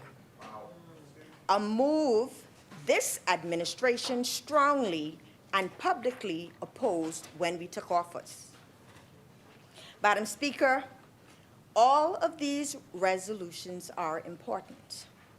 And for my constituents in Pine Ridge, and for those across the length and breadth of Grand Bahama Island, the energy reform resolution is a big deal. Electricity is not a luxury. It is a foundational utility underpinning everything from healthcare to housing, and education to tourism, manufacturing, and business development. When electricity is expensive and unreliable, the economy is constrained, growth is suppressed, and opportunity is limited. The acquisition of the Grand Bahama Power Company represents a fundamental shift. It brings the island's electricity infrastructure into the hands of the Bahamian people. It allows the government to bring relief and move from a model driven primarily by private returns to one guided by national development, public interest, and long-term sustainability. This is not just about a transfer of ownership. It marks the beginning of transformation. It provides resources to invest in the grid, upgrade aging infrastructure, improve generation capacity, and enhance reliability across the island. Together, these measures form a coherent strategy to acquire, stabilize, and modernize electricity on Grand Bahama. These are not ordinary resolutions or routine financial measures. They represent a decisive and necessary intervention needed for the people of Grand Bahama to address one of our most critical challenges, the cost, reliability, and future of electricity on our island. Because, Madam Speaker, the stark reality is that for decades, residents and businesses on Grand Bahama have endured an electricity system that is too expensive, too unreliable, and too inconsistent to support modern life or economic expansion. Power outages have become frequent disruptions. Voltage fluctuations damage appliances, interrupt businesses, and have eroded consumer confidence. As a result, many residents have incurred additional costs by investing in generators and backup systems. And speaking of cost, Madam Speaker, residential electricity costs on Grand Bahama are significantly higher than on New Providence and in Family Islands. During his address at the 27th Grand Bahama Business Outlook in February of this year, the Prime Minister and member for Cat Island, Rumkey, and San Salvador noted the disparities between BPL and Grand Bahama Power. As indicated by Prime Minister, and I believe needs to be reiterated, the numbers are stark. Residential customers in New Providence using between 351 and 800 kilowatt hours were charged a base rate of 11.95 cents per kilowatt hour by BPL. In comparison, the Grand Bahama Power Company charges a base rate of $22.87 per kilowatt hour, almost double for the same usage range. For customers in New Providence who use more than 800 kilowatt hours, BPL's base rate is 14.95 cents. Grand Bahama customers pay 27.31 cents. The Prime Minister also noted the disparity in reconnection fees. Customers in Nassau pay $20 when those in Grand Bahama pay $30. temporary disconnections cost $15 in Nassau and $50 in Grand Bahama. Madam Speaker, this disparity is not just a technical issue. It is a social and economic burden. A family in Freeport may pay more to keep their lights on than a similar household in Nassau. Businesses on Grand Bahama face higher operating costs.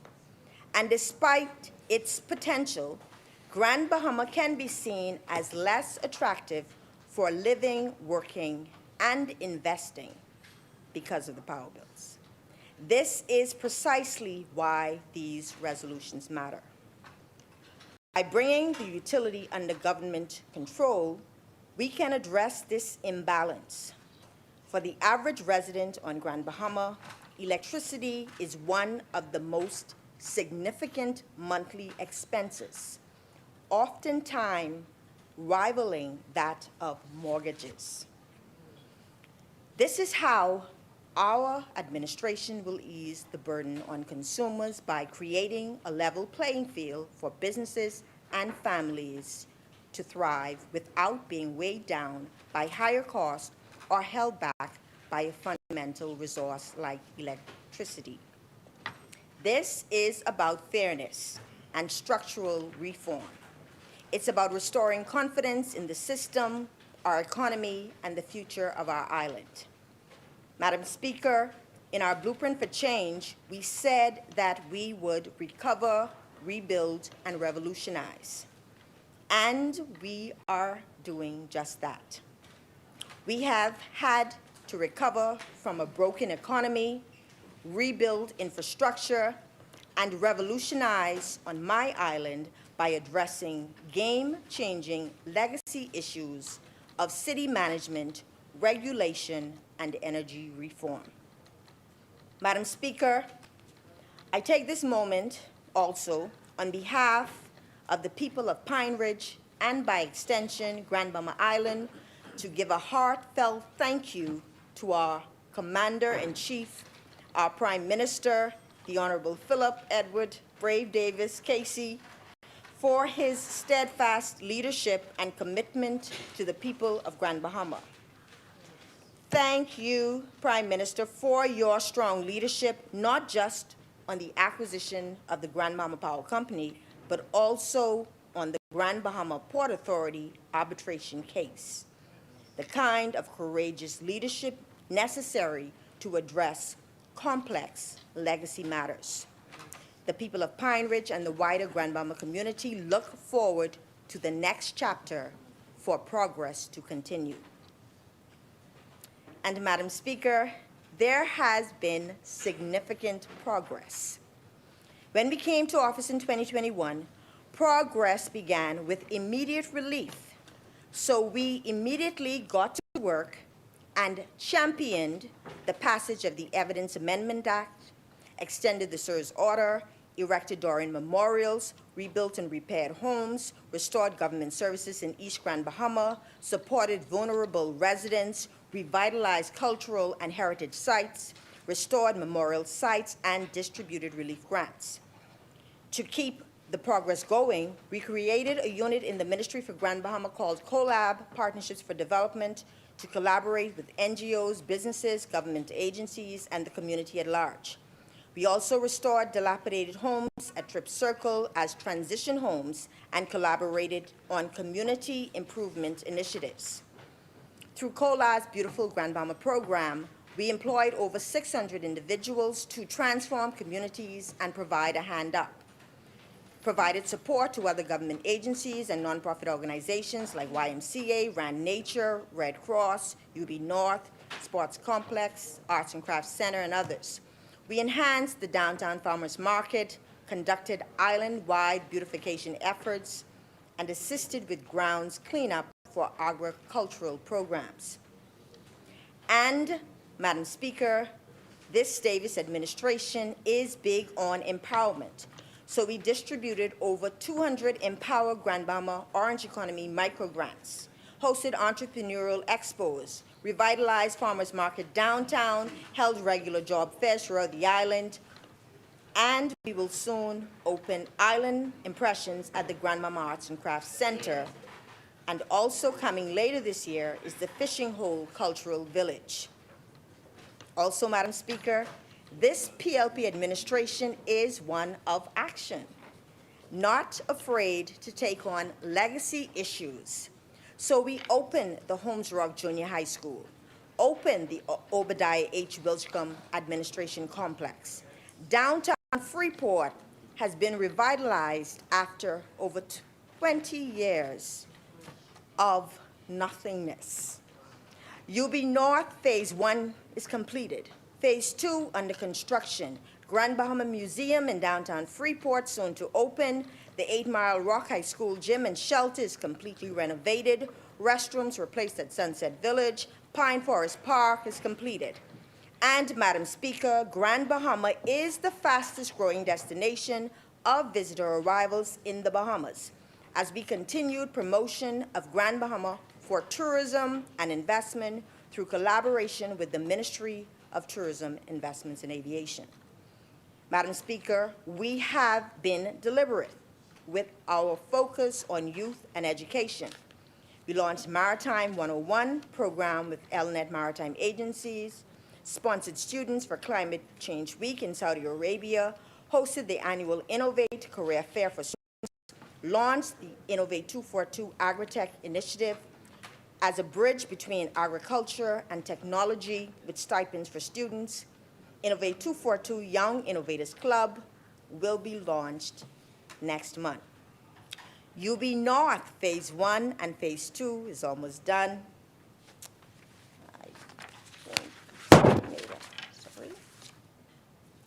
Madam Speaker, I've said over and over, and I'll say it again, Grand Bahama is not only the home of maritime and logistics and innovation, but also the home of events and entertainment. So we were happy to unveil our Grand Bahama Icon sign, hosted Welcoming Home series of events, hosted major international events, and revived the nightlife that Grand Bahama has been accustomed to in collaboration with promoters. Madam Speaker, no matter how others try to downplay the success of Grand Bahama, I remind them that there is over $3.5 billion of real investments happening on our island.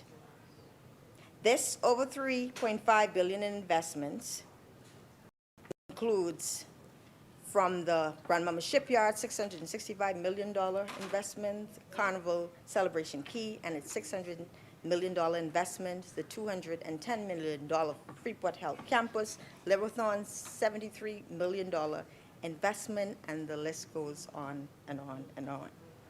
Unemployment is the lowest it's been on Grand Bahama in 18 years.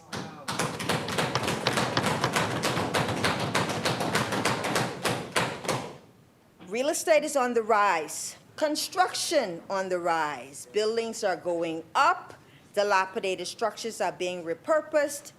Grand Bahama has turned the page, and progress is visible.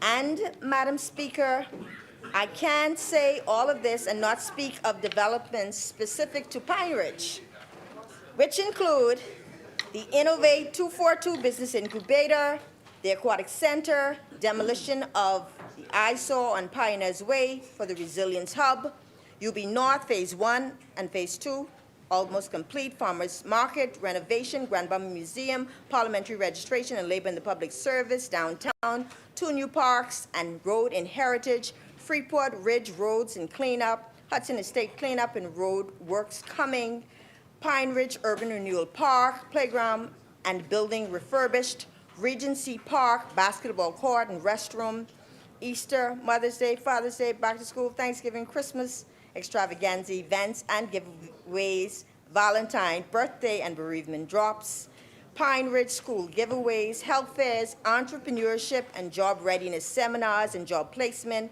Pine Ridge, pristine Pine Ridge cleanup, clothing and uniform drives, Mother's Pantry distribution, Ginger on Wheels, consistent donations to Grand Bahama Children's Home and Home for the Aged, refurbishment of the YMCA, hosted multiple Pine Ridge Seniors Movie Days, regular maintenance of Program Shore, Genesis Academy, Red Cross, Rand Nature Center, and the Grand Bahama Children's Home, refurbishment of parks and entrance walls, removal of debris and derelict vehicles, and an extremely active constituency office.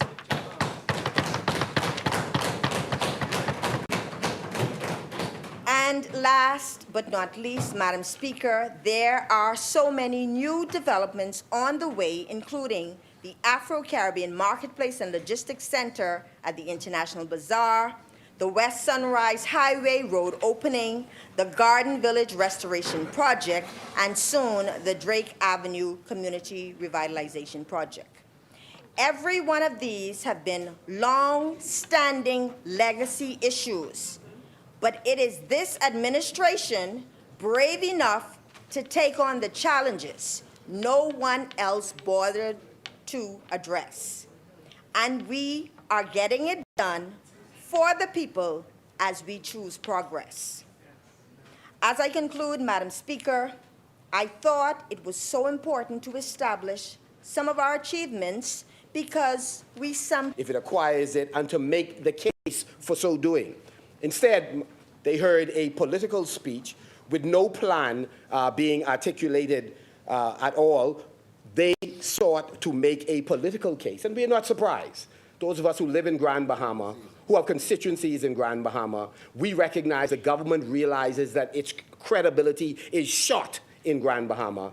And so these actions, Madam Speaker, and more importantly, the Bahamian people, the people of Grand Bahama, these actions are political exercises and theatrics to give the impression that they are fighting for you.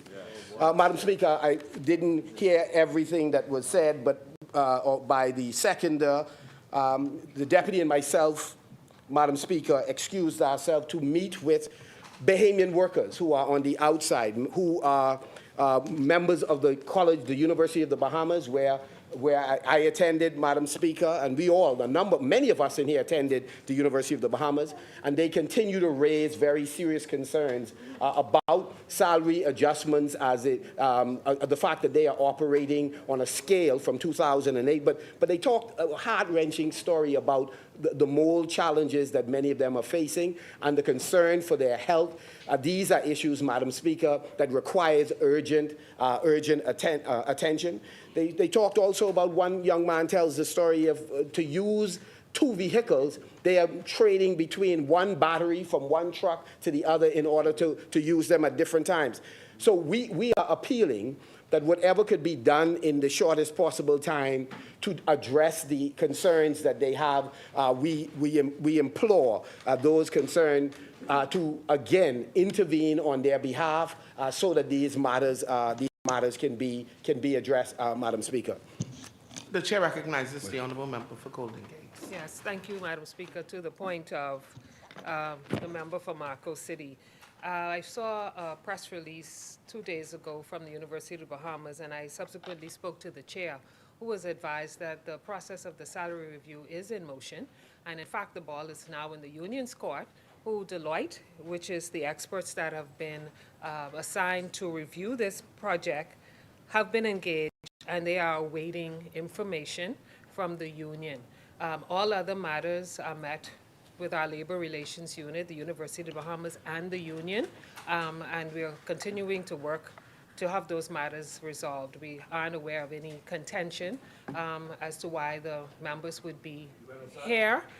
We aren't aware of any contention why the members would be here, because there's no issue. Yeah, that's fine, they're here. But they don't need to be here if the union and the chair, so the president of the union should be honest with his members and advise that there's no contention, but maybe he's looking for some, assistance to your side with some brownie points, but the work continues. Thank you, honourable member. In the interest, Madam Speaker, in the interest of time, I would move on, only to say I know the union president to be a man who's quite principled, so I'm sure he will not mislead his workers, and the workers made the point that they are down here for the first time under 3 presidents. And so for them, it was that serious of an issue that they had to come down and register their concern. But the health concerns are the greatest part. Mold remediation is a critical issue, Madam Speaker, and it ought to be addressed. But, Madam Speaker, let me turn my attention to the issue with respect to the government's desire to borrow $280 million, Madam Speaker, for the acquisition of shares in the Grand Bahama Power Company. Clearly, the company released a statement indicating that this is not a done deal once again. So clearly they both are having interesting, between the government and Emera, they're having interesting discussions in the press. But in the event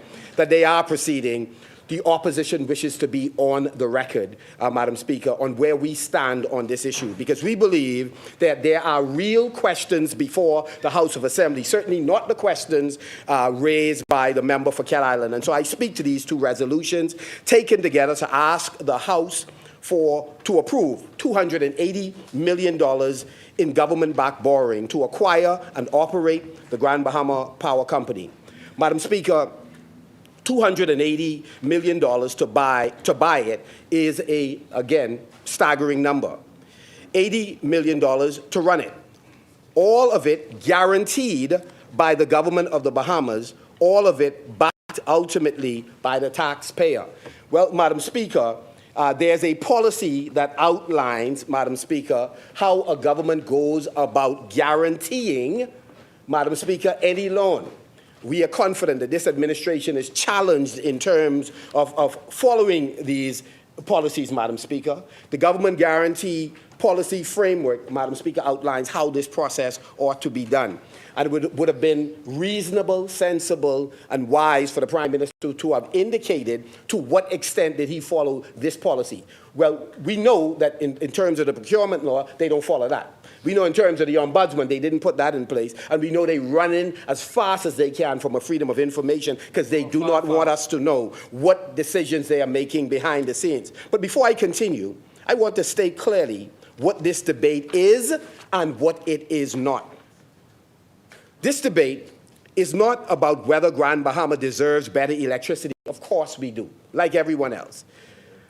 This debate is not about whether the energy situation on the island has been a burden on families and businesses for far too long. Of course it has. That's why we protested over and over. That's why we raised our voice for years. So some of the voices we hear in here, we did not hear them while the burden was weighing down families, while it was weighing down businesses in Grand Bahama. And I brought the articles to lay it, Madam Speaker. And this debate is not about whether the F&M supports meaningful reform of energy sector in Grand Bahama or anywhere else in the Bahamas, Madam Speaker. We do, yes. Madam Speaker. That's why we have made recommendations over and over again. Without hesitation and qualification, we support energy reform everywhere in the Bahamas. What this debate is about, the only question that matters today, Madam Speaker, is whether the deal before us is the right deal for Grand Bahama, Madam Speaker, whether the numbers add up, whether the risks have been disclosed, whether the plan is sound, and whether this government has done the basic work that a transaction of this size and magnitude demands before asking Parliament to put the full faith and credit of the Bahamian people and Treasury behind it. They love to come, Madam Speaker. We've said it before in other debates on borrowing resolutions. They love to ask us to sign a blank check without laying out the case on what justifies it and how the money will specifically be used, Madam Speaker. We've read these resolutions carefully. We've examined what the government has told us. And more importantly, what it has not told us, which is their pattern. And the conclusion we have reached is simple. The public pays while the PLP gambles. This is the proposition, Madam Speaker, before the House today. The government gambles with the country's finances and the Bahamian people pay as the government decisions often go wrong. And the evidence that it could go very wrong is not theoretical. It's documented. Nabi, it's historical. And it is staring at us. from the public debt figures this country has been quietly accumulating in the electricity sector for years. What is this government actually asking? Let me tell the Bahamian people, let me tell the people of Grand Bahama, who I love, I've dedicated my life to serving. We don't play politics with the people of Grand Bahama. That's why in Marco City, rather than in Pine Ridge, rather than in West Grand Bahama, they know we serve all Bahamians. We don't choose to serve you based on the color you wear. Let me tell you, the government has created a special purpose vehicle, a shell company called the Grand Bahama Energy Company Limited. That company is wholly owned by the government of the Bahamas. That company wants to borrow $200 million from a consortium of banks led by Standard Chartered Bank and to buy all shares of GBPC. It also wants to borrow another $80 million from Royal Bank to pay for the capital works and operating expenses. I wish for people in Grand Bahama to listen carefully as I set the stage. In both cases, the government is being asked to guarantee these loans. Have they followed the process on how you do that? That means if Grand Bahama Energy Company cannot repay the banks, the government of the Bahamas steps in and pays. And if the government pays, it simply means this. It's because the taxpayers of this country, every Bahamian from Inagua to Abaco, are on the hook for that bill that they've obligated us to without the proper explanation of the plan of action. $280 million guaranteed by every Bahamian who is watching, who's listening. Not by the residents of Grand Bahama alone, not by the consumers of the power company alone, not by these folks in here who are well paid, but by every Bahamian in the country. And what do we get in return? We get ownership of a utility company that has been financially challenged for decades with no published valuation. In other words, we don't know what the value of the company is. No disclosed liabilities. We don't know what those liabilities are. No tariff model. What will be the fee that they will be charging in order to make this money? No capital plan. No independent assessment that the price being paid is fair, that the $80 million will be sufficient to do what it needs to do. Those are the things that are not here in the resolution or explained by the Prime Minister, by the member for Cat Island, Rumkins, and Salvador, or explained by the member for Pine Ridge. We did not walk into this Parliament, Madam Speaker, without doing the homework on the numbers as we understand them. Madam Speaker, an analysis that has been conducted, Madam Speaker, of this transaction reveals at least 10 fundamental problems with this proposal by this administration on the eve of an election. For 4 years, there's been the burden. For 4 years, there's been the burden. 4.5 years.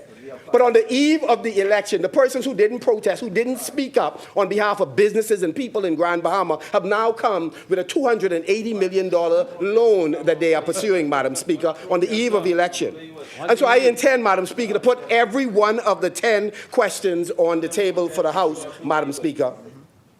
A broken system, Madam Speaker, and this debt that they want to obligate us to, again, it's an example of this government's broken system, and we know that they are on borrowed time, Madam Speaker.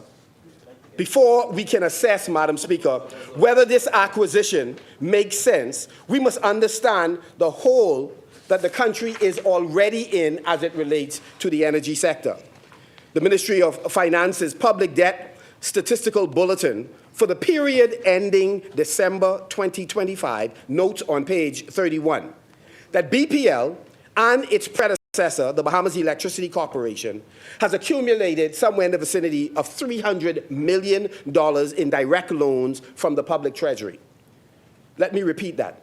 $300 million that the national utility company owes to the public treasury, that owes to us, to the Bahamian people. That figure has grown by more than $50 million in just 2025 alone, Madam Speaker. No explanation whatsoever from the Minister of Finance on this matter. No explanation from the Minister of Energy, or both of them combined, Madam Speaker, because one, we sought to have him fired completely. We just had him moved. No details, Madam Speaker, on the interests and terms, Madam Speaker. Just a massive hidden subsidiary, Madam Speaker, masquerading as a loan, Madam Speaker. It was done disgracefully, without a fulsome explanation to the Bahamian people as to why the government found it necessary to extend yet another $50 million of the people's money to BPL. Oh, the arrogance, Madam Speaker. Madam Speaker, I brought with me at least 4 letters I have written to the member for Kent Island, Rumkey, and San Salvador, raising questions about loans to BPL. The Prime Minister clearly makes the point they have not determined. I want the public to hear this. The same government that's trying to borrow $280 for the acquisition of GBPC did not determine when it was making a $110 million loan to BPL, did not determine what the interest rates were and the terms on which they were lending money. So the people's money is being loaned to a state-owned enterprise and could not explain, they hadn't worked out what the terms would be, so he could not explain it and has not bothered to explain it to the Bahamian public. It's against that backdrop that they are now coming here asking for $280 million. And that is before, Madam Speaker, that $350 million that I just mentioned that they owe to, again, that BPL owes to the Bahamian people. Madam Speaker, that's before we add into it the estimated $500 million in legacy debt tied to BPL's past restructuring, guaranteed obligations, and long-term contractual commitments. So before this deal is even done, we are looking at somewhere around $800 million in the electricity sector debt before, Madam Speaker, they could even execute this debt. Madam Speaker, I just want to correct that I have made clear many times on the record that the debt for BPL is $500 million. What is owed to the government is included in that debt for BPL. It is not an addition to. It is the total debt on the books presently for BPL, one which existed under the previous administration as well. And so as we are transforming the energy sector in our country, we have also taken into consideration the deficit that sits on the book of BPL, which made it a serious reason that the government put this focus and attention in energy reform, energy transformation that includes reducing the liabilities and the deficits that BPL presently holds. That's right. You know your stuff. That's right. Thank you, Honorable Can't be kicking the can and talking food. As I made the point earlier, we are setting the stage in terms of what the indebtedness of BPL is, the indebtedness of this government in the energy sector. Past and present bills, they're all here. It's against that backdrop that they are now seeking to borrow $280 additional million, Madam Speaker, having not been able to manage the existing debt. That's the point, Madam Speaker. And so, Madam Speaker, while we are on the subject of this government's administration of BPL, it would be useful after I wrap up for the minister to explain whether or not they are enjoying a comfortable relationship with Pines Corporation, with Bahama Grid. We want to know whether or not they are continuing work presently, or if there are any issues relative to that company. And so at the end of my presentation, we would like to know, Madam Speaker, just this past weekend, the power was off in the western area where I live and was off for most of the night, Madam Speaker. Again, this is the same government that talked about making progress in terms of consistency of supply, Madam Speaker. And so the question is, do they enjoy a relationship with Pikes Corporation, and are they executing the contract, Madam Speaker, as they are supposed to be executing, Madam Speaker? And so, Madam Speaker, I promise that there would be 10 questions that the Bahamian people, Madam Speaker? No, Madam Speaker, again, I'd like to make my presentation. We didn't interrupt them. We did not interrupt them. Okay? So, Madam Speaker, Madam Speaker, let me put on the parliamentary record the 10 fundamental questions that this government has not answered and that this parliament cannot responsibly ignore. Question 1. What did the independent valuation of the assets of GBPC say? We know the government hasn't laid it in this House. There's no published independent valuation of the Grand Bahama Power Company. None. We do not know how the $200 million purchase price was determined. How was the price determined? Because we certainly don't want, with them having received money, the company having received money from the Bahamian people and those in Grand Bahama, that they could then also walk away with additional money, having not discharged their responsibility to Grand Bahama. We do not know what the method was that was used and the assumptions that were made, or whether an independent advisor verified the numbers for what the government say and what they may be saying their company is valued, Madam Speaker. Question two, Madam Speaker. What liabilities are included? This is decisive. Madam Speaker, this is critical. Is the government buying assets only, or is the physical infrastructure, the generation capacity, the poles and the wires, or is it buying assets plus the existing debt, the existing contractual obligations, the environmental liabilities, and the contingent risk? The Bahamian people ought to know what exactly is the government buying. That is why I laid out all of these things that often are outlined, Madam Speaker, in any sales agreement, so that we know what we're getting into, Madam Speaker. If liabilities are assumed, the true economic cost of this transaction could materially be much higher than the price that is being mentioned. If they are excluded, we have the question of the durability of the operation after acquisition, Madam Speaker. In other words, would the infrastructure hold up after acquisition if these other items are not included, Madam Speaker? The Prime Minister or the member for Pine Ridge should have spoken to those issues when they were on their feet, Madam Speaker. The government has not told us what the deal is with those two questions. 3. Will electricity bills actually go down? Will electricity bills actually go down? We know with their massive complicated energy reform, the prices have not gone down in the Commonwealth of the Bahamas under them, Madam Speaker. It has not gone down after 4.5 years, and all of their beating their chests, patting themselves on their back. It hasn't gone down. If they ain't doing it in Nassau and the rest of the Bahamas, I wonder how they're going to accomplish it in Grand Bahama. But here we go, Madam Speaker.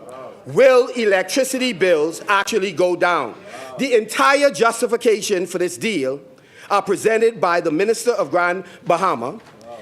And the fact is, Madam Speaker, the high electricity costs that burdens people in Grand Bahama, we need to hear what the government's strategy is relative to addressing that, to bring prices down against the backdrop of their failure, Madam Speaker.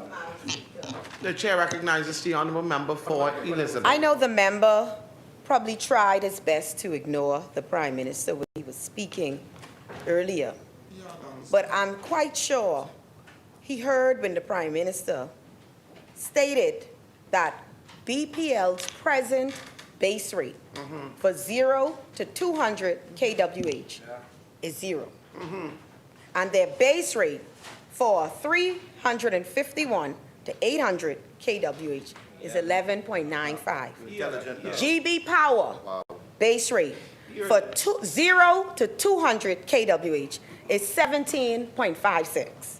GB Power base rate for 351 to 800 kWh is 22.87 cents. So the entire Bahamas, except Grand Bahama, is paying the base rate verified and approved by IRCA that you see as a tariff rate implemented at BPL. If the government concludes this agreement, when the government, Thank you. Yes, let them know. thank you for your correction, my good colleague from Carmichael, concludes this agreement to acquire GB Power, right? Listen. Acquire GB, that's why we're debating the resolution. That's a part of concluding it. That's a part of concluding it. You know how this works.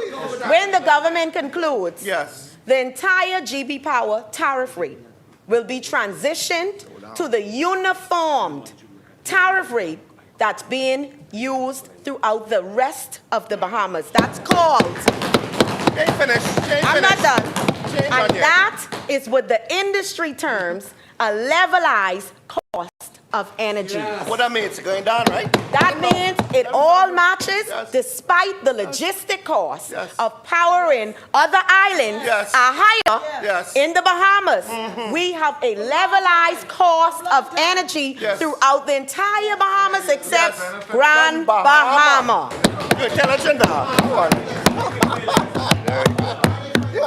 Madam Speaker, on the same subject, Madam Speaker, will the electricity go down? The government has not published, Madam Speaker, a tariff model. No analysis on what rates will look like under the state ownership. No disclosure, Madam Speaker, of the assumptions on collections, line losses, or cost recovery. We are being asked to approve 280 million transactions on the basis of their assertion without analysis, Madam Speaker. You want to talk about script? I'm willing to debate without script the Prime Minister of the Commonwealth of the Bahamas who ducking and dodging. That's what I'm willing to do. Without script, let him come and let's talk about all these matters. Question four, Madam Speaker.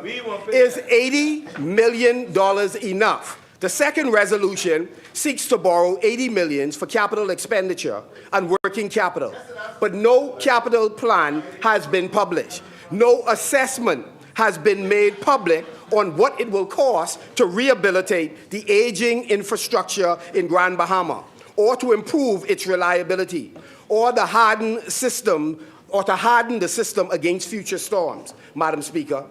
Nor have they outlined, Madam Speaker, how they will address the transition to more efficient generation or sustained operation through a financial, Madam Speaker, to achieve, at least at a minimum, financial break-even. Madam Speaker, these questions have not been laid out, and that's what we expected from Cat Island, Rumkeen, and Salvador, the answers to that, and from the member for Pine Ridge. Question 5. Where is the operating plan? How will they operate the power company? The government proposes to take over the operation of a utility. The question is, who will run the utility company, Madam Speaker?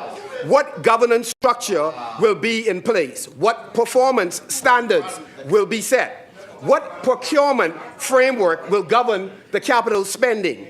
What protects against political interference, patronage, and the inefficiencies that have historically plagued state-owned enterprises? Madam Speaker, not one of these questions have been answered by the member for Cat Island or from the member of Pine Ridge. Question number 6, just then, Madam Speaker. Why was no Bahamian ownership structure considered? This is the issue, Madam Speaker.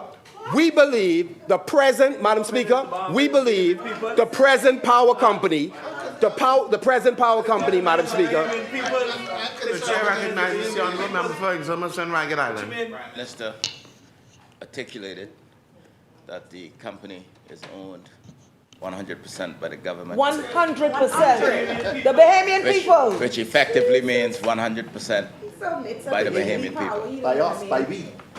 Thank you, honourable member. That means central government. Madam Speaker, here's the point, Madam Speaker, here's the point. The government in New Providence and the rest of the Bahamas is moving from state ownership, even though they were denying it, state ownership of BPL, and they're moving to private. In Grand Bahama, they're moving in the opposite direction from private ownership. So I'm saying private Bahamian investors could very well buy. Madam Speaker, Get the schooling. Get the schooling. in no way, and we have spoken countless times in this house and publicly. We even hosted a stakeholder meeting. That's right. Which I went out of my way. I had my office call his office days and days and days to get him to confirm his attendance. And he ain't come. When he was back and forth with me in the press, right? I'm getting to my point. Honorable member, Protect Elizabeth. honorable member, I will strike from the record that Protect you called Elizabeth. the honorable member a liar. I will strike that from the record. You may continue, honorable member. They called the office, so maybe they didn't reach him. Okay? They called the office, Yes. so maybe they didn't reach him. But they were notified numerous times to get them present at the stakeholder meeting. Yes. And at the stakeholder meeting, Madam Speaker, Yes. we had present BPL, BGC, Bahamas Grid Company did presentations, Yes. all of the vendors who have IPPs, and they are independent power producers. All they do is produce a certain amount of base power, not peak, base. That is not the sale of BPL. No. That is not the sale of our electricity No, sir. sector. No, sir. And so nothing about what we're doing is the sale of BPL. Maybe there may have been unbundling a portion of T&D. But that is. That's still not a sale. No. Because BPL owns 40% of that unbundling. Yes. Okay? So I would like the member to correct, because he was misleading. Withdraw. Withdraw. Withdraw. Their plan. Let me remind him. That's right. You signed on to this manifesto that said they will sell BPL. Let me take a picture. Turn it up. Let me take a picture. Take that picture. That's what your plan said. That's right. That's what your plan said. Now they switch it and all kind of foolish. Thank you, honorable member. Madam Speaker, I stand on what I said. When we privatize, we own it. The reason we can own it is we provide the public with all the details. They do not. They do not, Madam Speaker. And so, Madam Speaker, when we talk about Bahamian ownership, we're not talking about only the ownership by the sovereign, the state. We are also talking about private Bahamian citizens and investors being able to buy, Madam Speaker. And that's why we were critical. That's why we were critical of the transmission. Members, That's why we had a problem with the transmission and distribution buy-in by the ordinary Bahamian being at $49,000.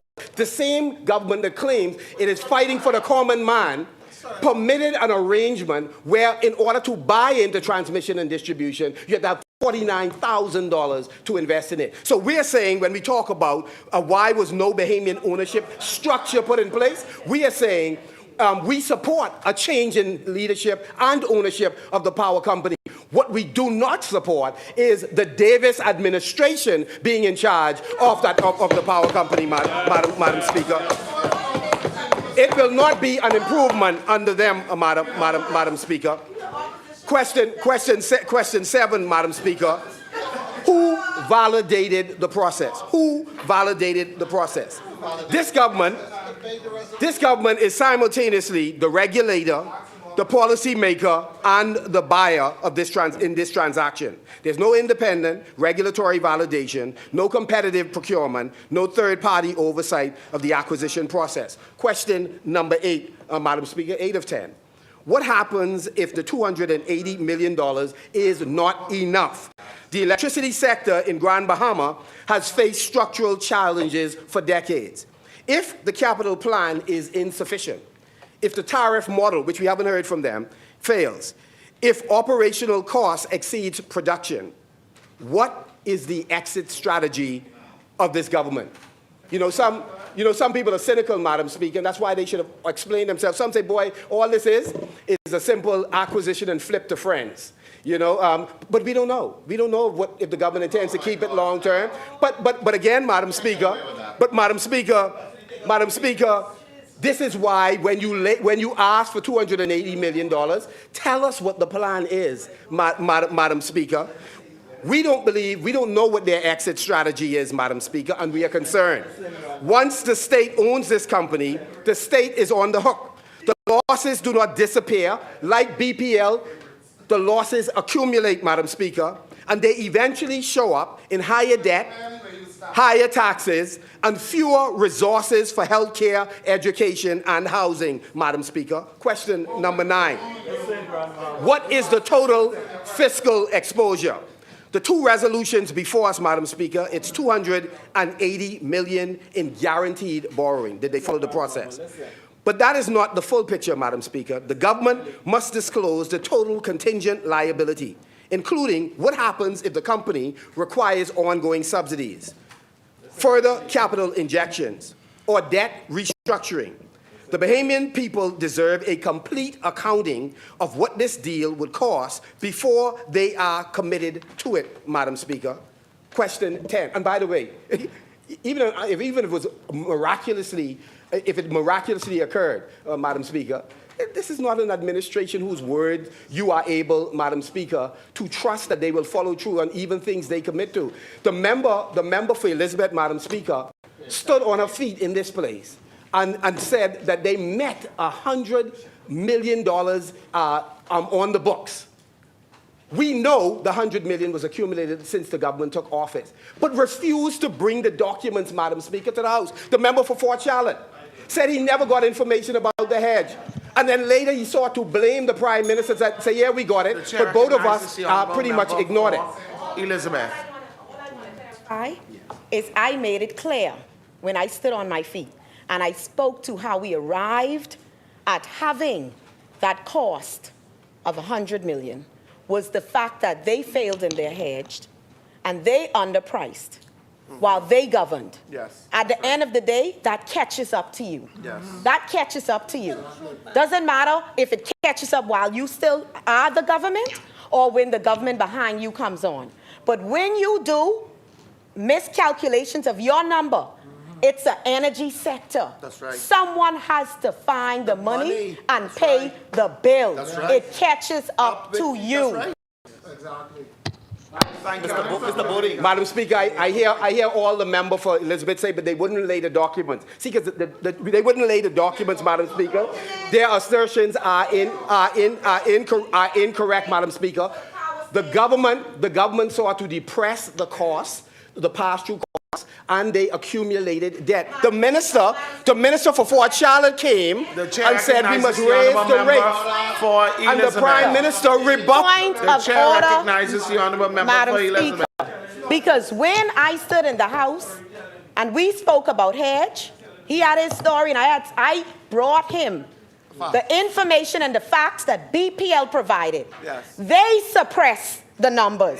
They, the administration that he stood with. Right. So we laid it in the report on the Station A. That's right. Did I not? Yes, you did. When I first assumed the chair as Minister of Energy, I laid a Station A report. Right in here. And in that report, Yes. it spoke about how they suppressed and how the hedge was not calculated right. Yeah, exactly. They did not protect against risk. And I came back and I spoke to that more clearly so the Bahamian public could understand. So no one is hiding anything. We have been transparent with this transformation from day one. That's right. Day one.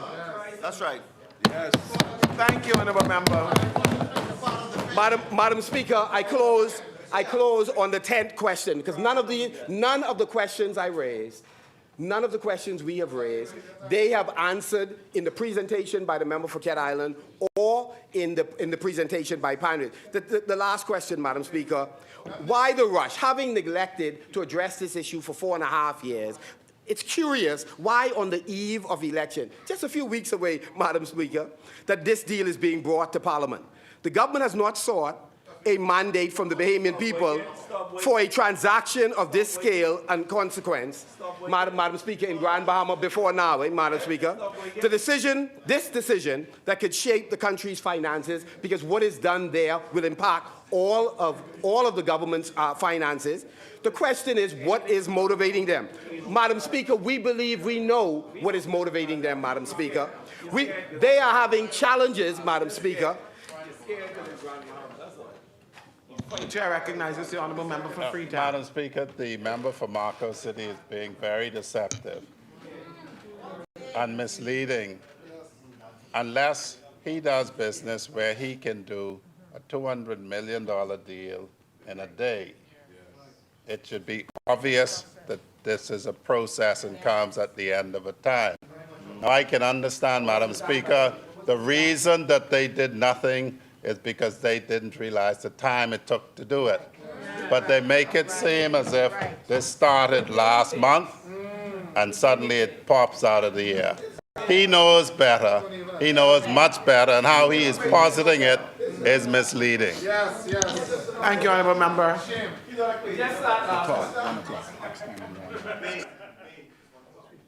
Speaker, just to remind Leader of Government Business, we're at the 1 o'clock hour now.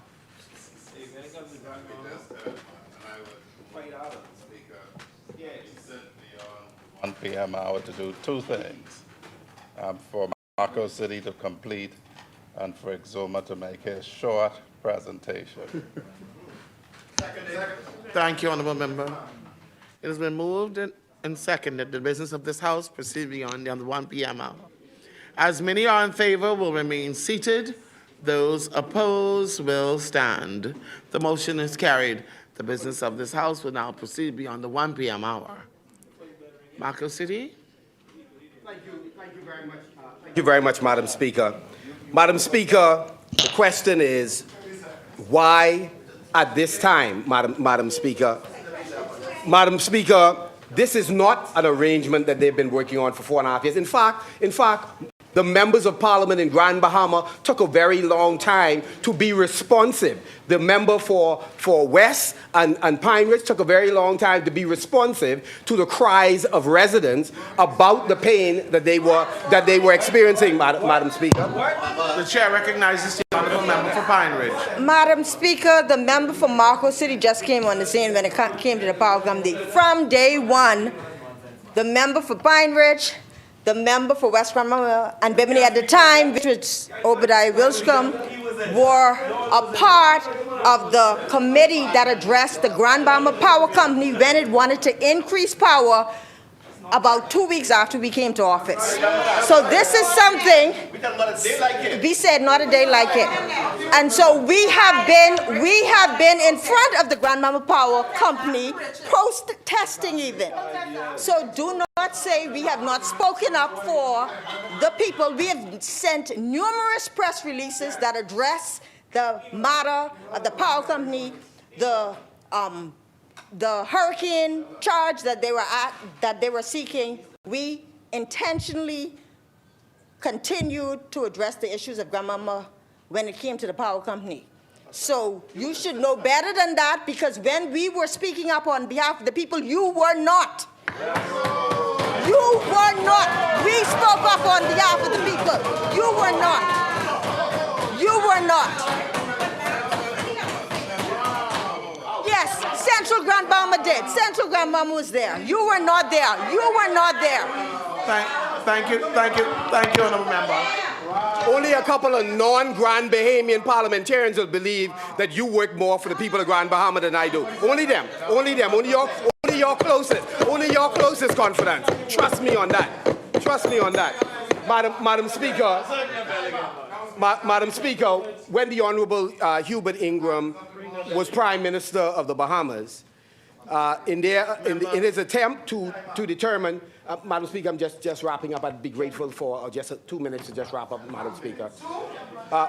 Madam Speaker, the Honourable Hubert Ingram had concerns about the uneven cost of power between East and West Grand Bahama and the city of Freeport. And Madam Speaker, was able to ensure that there was a leveling out of the fees across Grand Bahama, that it became universal. Madam Speaker, I'm just raising that point to make this point. I want to say to the people of Grand Bahama, we believe, as we've said before, that the Grand Bahama Power Company has been a burden for businesses. It's been a burden for residences. And we have said before, let us find a company or a consortium, Bahamians, not the government of the Bahamas, the track record of this administration on energy reform. Madam Speaker, the jury is still out on them right now. Madam Speaker, the costs, in our view, have not gone down, Madam Speaker. So I want to close with this. The reason we don't trust them on this as well, Madam Speaker, it's the same administration that promised to sale at a hotel and failed miserably. It taught the Deputy Prime Minister, it taught him some humility. He used to overpromise and underdeliver. He humble now, Madam Speaker. Madam Speaker, secondly, the airport, they projected in 2025, phase 1 would have been completed. They failed. They failed, Madam Speaker. The Rand Memorial Hospital, they haven't transformed it. The morgue, Madam Speaker, he's still waiting for it to be completed. They failed, Madam Speaker. You named the project and they have failed. Honourable member, thank you very much. Speak up, Exuma. The chair recognizes the honourable member for Exuma St. Rankin Speak up, Island. Exuma. Thank you very much indeed, Madam Speaker. Chair. Madam Speaker, today I thought I would spend some time in responding to the Leader of the Opposition's presentation. But what we heard for the last 30 minutes was a slew of nothingness. That's why you're getting up to respond. And regrettably, there is not much to respond to. Okay, you getting up. He didn't say very much at all. No. But I ought not have been surprised, Madam Speaker, because page 83 of Politics says, fabricate rage and indignation in the House or Senate for your opponents. Wow. And number 4 on page 83 says, be belligerent and hostile. My Lord, wow. That's just what he was doing today.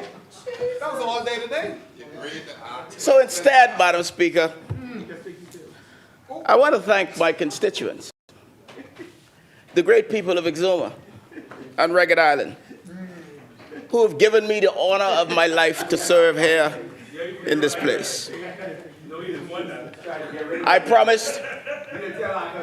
promised serious representation, Madam Speaker. Not glamour, not gimmicks, not theatrics. Serious representation. I told them I would work for them. I know who I work for, Madam Speaker. And when they say they work for you, we need to determine who you is. That sounds like the people's time all over again.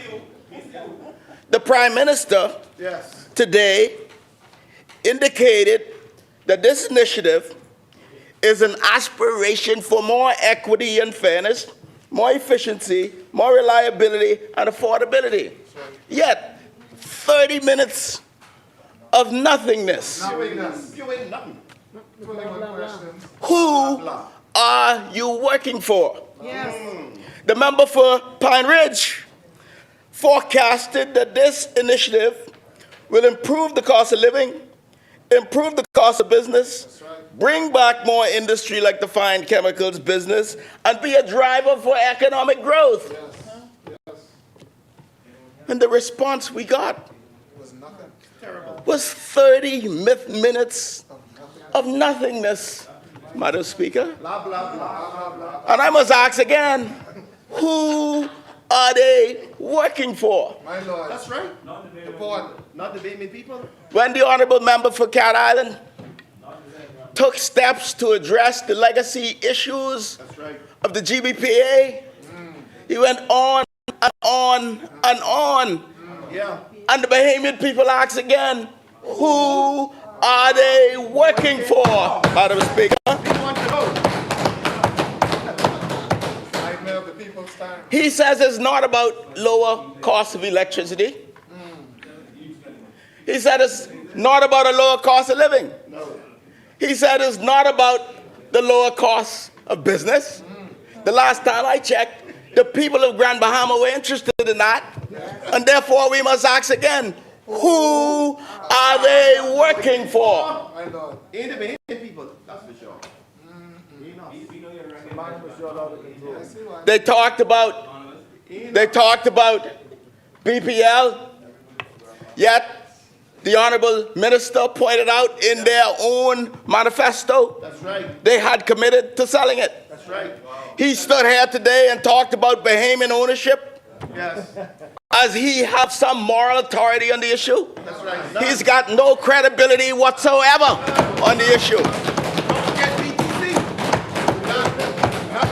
He went back to 1992. Yes. The F&M sold BTC without regard for Bahamian ownership. Today he talks about empowering Bahamians to own the thing. But they sold it outright. Who are they working for? Madam Speaker. Enough about nothingness, Madam Speaker. I stand just to lend my support in the next 3 minutes to the progress that we are seeing today. That's right. Land reform, housing reform, healthcare reform, energy reform, economic reform, Madam Speaker. So when we hear all of this fake outrage, Blah, blah, blah, blah. we must consider that this government committed to serious work. That's right. Heavy lifting. In 2021, when we went to the Bahamian people and asked for their confidence and support, we told them we wouldn't nip around the edges. No, sir. We would do big transformative things, Madam Speaker. And that's what we're about. In 2021, when I went to the people of Exuma, we promised that we would address the issue of affordable housing. It is about quality of life. It's about empowerment. It is about ownership. It's about affordable homes. And it's about dignity. Yes, sir. We are seeing an economy steadily growing. That's right. And we committed an E-Vision 2030 to sustainable development. The only way we are going to continue the path and this trajectory of the development of Exuma is to ensure that we address the vexing issue of affordable housing. Amen. Yes. And that is what we are seeking to do. Yes, sir. The issue of growth of tourism, the issue of growth of the Airbnb sector has created wealth for many Bahamians. Regrettably, it has exacerbated affordable housing for our citizens. We do not want to stop the growth. No. We do not want to stop the creation of wealth. No. We want it to continue, and we want the people of Exuma to have affordable homes. Yes, sir. So thanks to the member of Carmichael, Yes. we're doing something about it, Madam Speaker. So much. This is what serious representation is about. Yes, sir. Not old scripts, No. not status quo, not tired talking points, not political theater, theatrics without substance. They are unserious, Madam Speaker. But today we bring serious reforms. Go ahead. Land reform, Yes. housing reform, Education healthcare reform, energy reform, economic reform. Education reform. Don't forget education. On behalf of the Bahamian people. Yes. And yet, the unserious leader from Marco City stands, and his reaction to these significant reforms is 30 minutes of nothingness. Madam Speaker. Michael. It's powerful. Now, Madam Speaker, tonight I must speak to the youth of Exuma about the future of Exuma. So I've committed to the leader of government business that I will only speak for 7 minutes. So I will end there. Yes, sir. But I will call on the Bahamian people Yes. to see the contrast between us And them. and them.